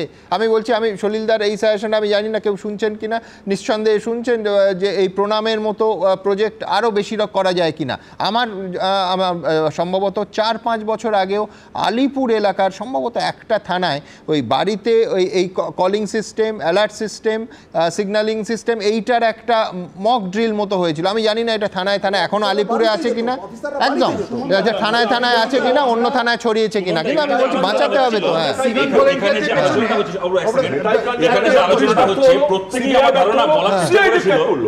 রাহুলদা, যে কেউ সরাসরি এর জন্য তৃণমূলকে দোষ দেয়নি, কিন্তু রাহুলদা যেহেতু ওই প্যারাডাইমের জিনিসটাকে নিয়ে গেল, আমি বলিও কতগুলো কনভিকশনের ঘটনা বলে সাম্প্রতিককালে যে ঠিক কথা। মুশকিল হচ্ছে আমি আবার বলতে পারি কামদুনি থেকে শুরু করে মধ্যগ্রাম থেকে শুরু করে হাসখালি থেকে শুরু করে যেখানে কনভিকশন হয়নি। কারণটা কি? পশ্চিমবাংলায় দু ধরনের ক্রাইম হয়, যেখানে তৃণমূল ইনভলভ, যেখানে ইনভলভ নয়। যেখানে তৃণমূল ইনভলভ সেখানে ধর্ষণ করে। আমি লার্জার পিকচারটা বলতে চাইছি, মানে একটা হলো যে এই মুহূর্তে ভারতবর্ষের যে ডেমোগ্রাফি, তাতে 35% মতন এজেড পিপিল, মানে 60-এর উপরে, সেটা কিন্তু একটা বিরাট সংখ্যা, মানে 40 কোটির উপরে। কিন্তু আপনি যদি ন্যাশনাল বাজেটের দিকে তাকান বা রাজ্য সরকারের বাজেট দেখেন, এজ ওল্ড পিপিল মানে বয়স্ক মানুষের নিরাপত্তা বা তাদের উন্নয়ন সংক্রান্ত কিন্তু বাজেটে আলাদা কোনো বরাদ্দ সেইভাবে থাকে না, একমাত্র মানে বার্ধক্য ভাতা ছাড়া। দ্বিতীয় যে বিষয়টা সেটা হলো যে এই কাউন্সিলর আমাদেরকে লার্জার পিকচার দেখালেন এই কারণেই যে উনি বললেন যে রাতের অন্ধকারে কি হয়, মানে পুরো এলাকাটাই মুক্তাঞ্চলের এই ইঙ্গিতটাই উনি করলেন, এবং প্রশাসনের নির্লিপ্ততা। দেখুন সুমন, আমি খুব পরিষ্কার করে বলতে চাই যে কলকাতা শহরের ডেমোগ্রাফিটাও চেঞ্জ হয়েছে। ডেমোগ্রাফি দুভাবে চেঞ্জ হয়েছে। একটা হলো শহরে যেহেতু কাজ নেই, ফলে কলকাতা এবং সল্টলেক থেকে কাজের জন্য সব যুবক ছেলেমেয়েরা হায়দ্রাবাদ, পুনে, দিল্লিতে, বিভিন্ন জায়গায়, ব্যাঙ্গালোরে যাচ্ছে। ফলে বৃদ্ধাশ্রম কলকাতায় এবং এটা কার্যত বৃদ্ধাশ্রম। আমাদের অর্থনীতির যদি চাঙ্গা থাকতো তাহলে কলকাতা শহরের ছেড়ে কি কেউ বাবা মাকে ছেড়ে, বৃদ্ধ বাবা মাকে ছেড়ে ছেলেরা বাইরে যেত? এবং মমতা বন্দ্যোপাধ্যায় কন্যাশ্রী, যুবশ্রী, লক্ষ্মীর ভাণ্ডার দিতে পারেন, কিন্তু মানুষের নিরাপত্তা দিতে পারেননি, আইন শৃঙ্খলা দিতে পারেননি। এটা বারবার গভর্নেন্সের ইস্যুটাকেই মমতা বন্দ্যোপাধ্যায় কখনো সেইভাবে দেখেন না। কারণ তার কাছে কন্যাশ্রী যুবশ্রী ফেলার সাথে যতটা গুরুত্বপূর্ণ মানুষের নিরাপত্তা বা ল অ্যান্ড অর্ডারটা। আজকে দাঁড়িয়ে বোম্বেতে বিজেপি শাসিত রাজ্য মহারাষ্ট্র, যেখানে সেফ আলী খানের ঘরে ঢুকে পড়ে, যেখানে কোনো সিকিউরিটি থাকে না, কি করে ঢুকে জানে না, নিরাপত্তা টনটন করছে একবারে মহারাষ্ট্রে, সেখানে বিজেপি আবার এখানে অভিযোগ তুলছে। আমার বক্তব্য বরঞ্চ পশ্চিমবঙ্গে দাঁড়িয়ে সিকিউরিটি এখনো ঠিকঠাক আছে, নিরাপত্তা আছে, মানুষ এখনো নিরাপত্তা বোধ করে। তুমি এনসিআরবি দেখো না, সবচেয়ে বেশি সিভিক ভলেন্টিয়ারদের পেছনে প্রত্যেক মাসে 123 কোটি টাকা করে খরচ করছে রাজ্য সরকার। তাহলে এই টাকাটা তো পুলিশ অফিসারদের রিক্রুট করার জন্য খরচ করা যেতে পারতো, যেখানে এত ভ্যাকেন্সি। আর আমার বক্তব্য হচ্ছে এই যে পুলিশ অফিসারদেরকে ইউজ করা হচ্ছে তৃণমূল নেতাদেরকে সিকিউরিটি দেওয়ার জন্য, এটা কেন? তৃণমূল দ্বন্দ্ব আমরা দেখেছি, এদের নিজেদের মধ্যে এত দ্বন্দ্ব।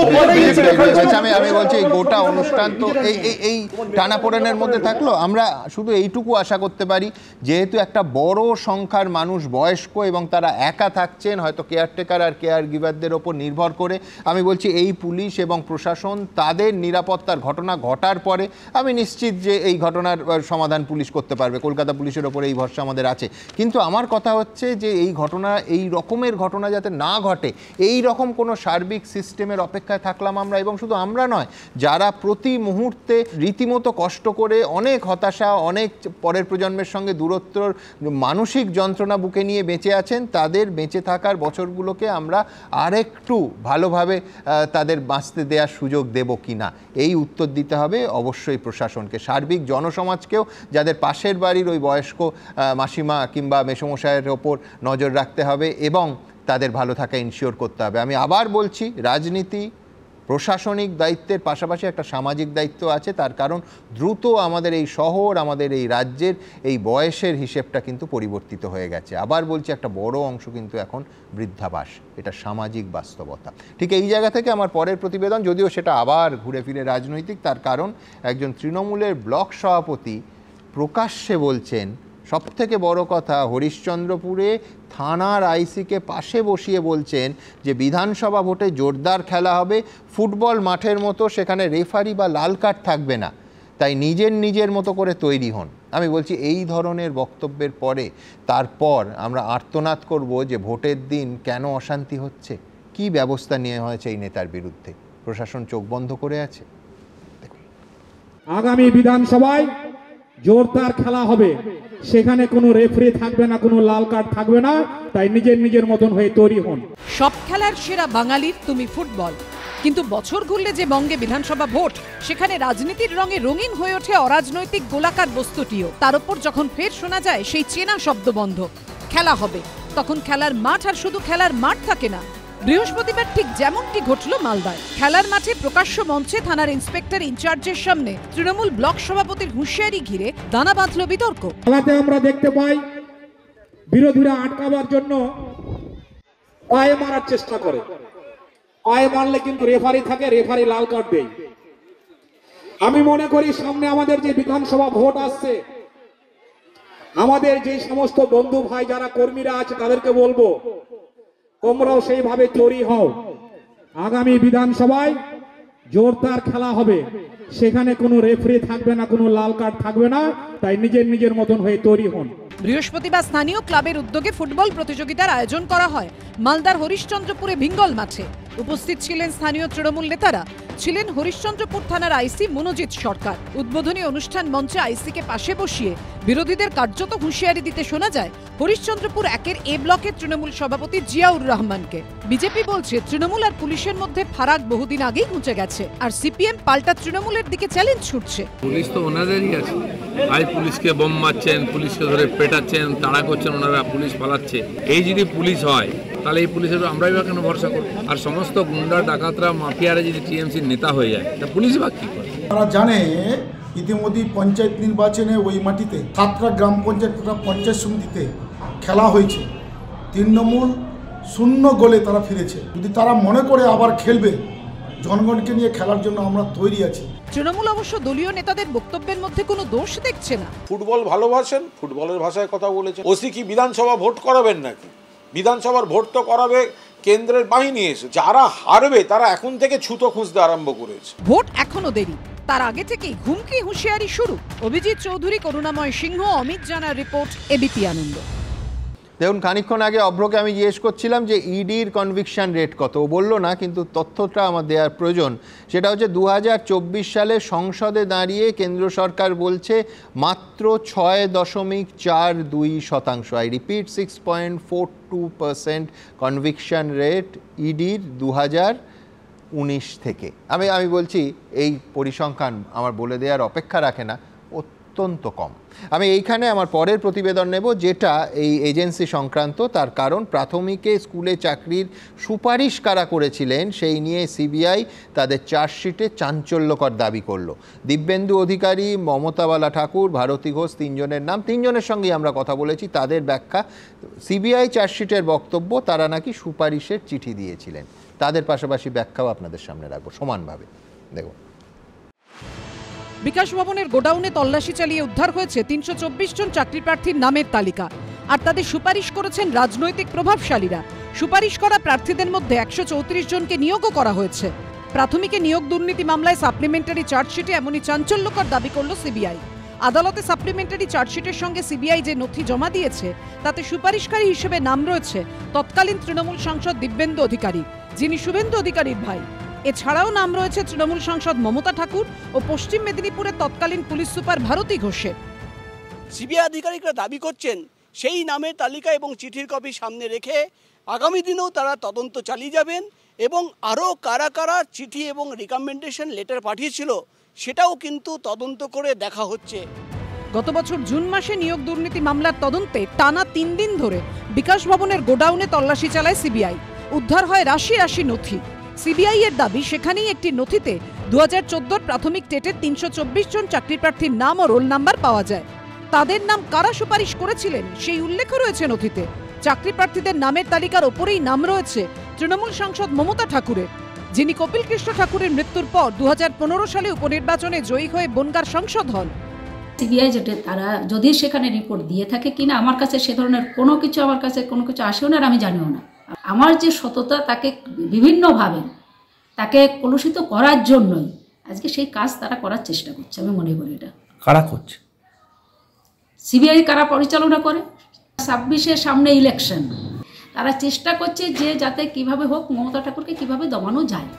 সিবিআই এর দেওয়া তালিকায় নাম রয়েছে ভারতী ঘোষেরও, যিনি বর্তমানে বিজেপির নেত্রী। তবে 2013 থেকে 2017 সাল পর্যন্ত পশ্চিম মেদিনীপুরের পুলিশ সুপার ছিলেন তিনি। আমি খুব বিরক্ত। যদি কোনো জায়গা থেকে নাম এসে থাকে, ভাই আমাকে ডাকুন, আমার সাথে কথা বলুন। কথা নেই, বার্তা নেই, আপনারা যা ইচ্ছা তাই করবেন।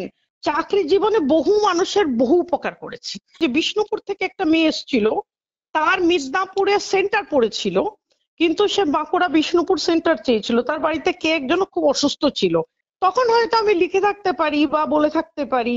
তা এরকম রেকমেন্ডেশন তো আমরা অনেক সময় অনেক জায়গায় করি, কিন্তু তার জন্য মানুষের উপকার করতে গিয়ে চার্জশিটে নাম ঢুকিয়ে দেবে, এটা তো ভাবিনি কখনো। 2014 প্রাথমিক টেটের নিয়োগ বিজ্ঞপ্তি বেরিয়েছিল 2016 সালে। ওই বছরই শুভেন্দু অধিকারীর ছেড়ে যাওয়া তমলুক আসন থেকে উপনির্বাচনে জিতে তৃণমূলের হয়ে সংসদে যান দিব্যেন্দু অধিকারী। তিনি এখন বিজেপিতে। চার্জশিট না দেখে কোনো মন্তব্য করবেন না বলে জানিয়েছেন দিব্যেন্দু অধিকারী। যাদের নাম বলছেন তারা তখন এমপি এমএলএ থাকতে পারেন শাসক দলের, সেই সুবাদে লিখেছিল, তারা তখন বিজেপি করতো না, 1 নম্বর। দ্বিতীয় নম্বর হচ্ছে তাদের সুপারিশে যদি কোনো অবৈধ নিয়োগ হয়ে থাকে বা তাদের আত্মীয়দের নিয়োগ হয়ে থাকে, তাদেরকে ডেকে জেরা করতো, সে জেরার কাজটাও হয়নি। যাদের নাম আসছে যে তারা এই সুপারিশগুলো দিয়েছেন, আজকে তো তারা সব বিজেপি টিজেপি করছেন, তো তারা ব্যাখ্যা দিন কেন তারা দিয়েছিলেন। দায় তো তাদেরও নিতে হবে এবং সিবিআই তাহলে তাদেরও জিজ্ঞাসাবাদ করুক। এবং যদি সেক্ষেত্রে তাদের লিস্টের নাম এবং অনিয়মে থাকা নাম এক হয়ে যায়, তাহলে কিন্তু এই কেসের মধ্যে তাদেরও ইনক্লুড করা উচিত। চার্জশিটে সিবিআই দাবি করেছে সুপারিশের তালিকায় নাম থাকা 134 জনকে নিয়োগও করা হয়েছে। আমরা তো এটাই বলছি, এ টিম আর বি টিম, এই দুটো দল নিজেদের মধ্যে বোঝাপড়া করে চলে। তুমি চুরি করো, আমি চুরি করি, কেউ কাউকে ধরবো না, ফলে সবার নাম পাবেন আপনি এখানে। তা নইলে এখনো সব জেলের বাইরে আছে কি করে, যদি না মোদির আশীর্বাদ দিদির মাথায় থাকে। নিয়োগ দুর্নীতির জাল আর কতদূর ছড়িয়ে কারা জড়িত এই প্রশ্নের সুনির্দিষ্ট উত্তর এখনো অধরা। প্রকাশ সিনহা, আশাবুল হোসেন ও শিবাশিস মৌলিকের রিপোর্ট, এবিপি আনন্দ।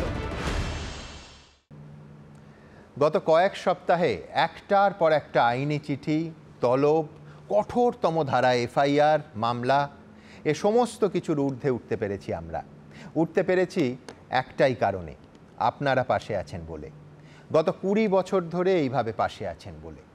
আগেও বলেছি, আমার সহকর্মীদের সঙ্গে আমার প্রায়ই দ্বিমত হয় যে আপনাদের ভরসার, আপনাদেরই সামনে নিয়মিত মাসে মাসে কোনো প্রমাণ রাখার আদৌ দরকার আছে কিনা।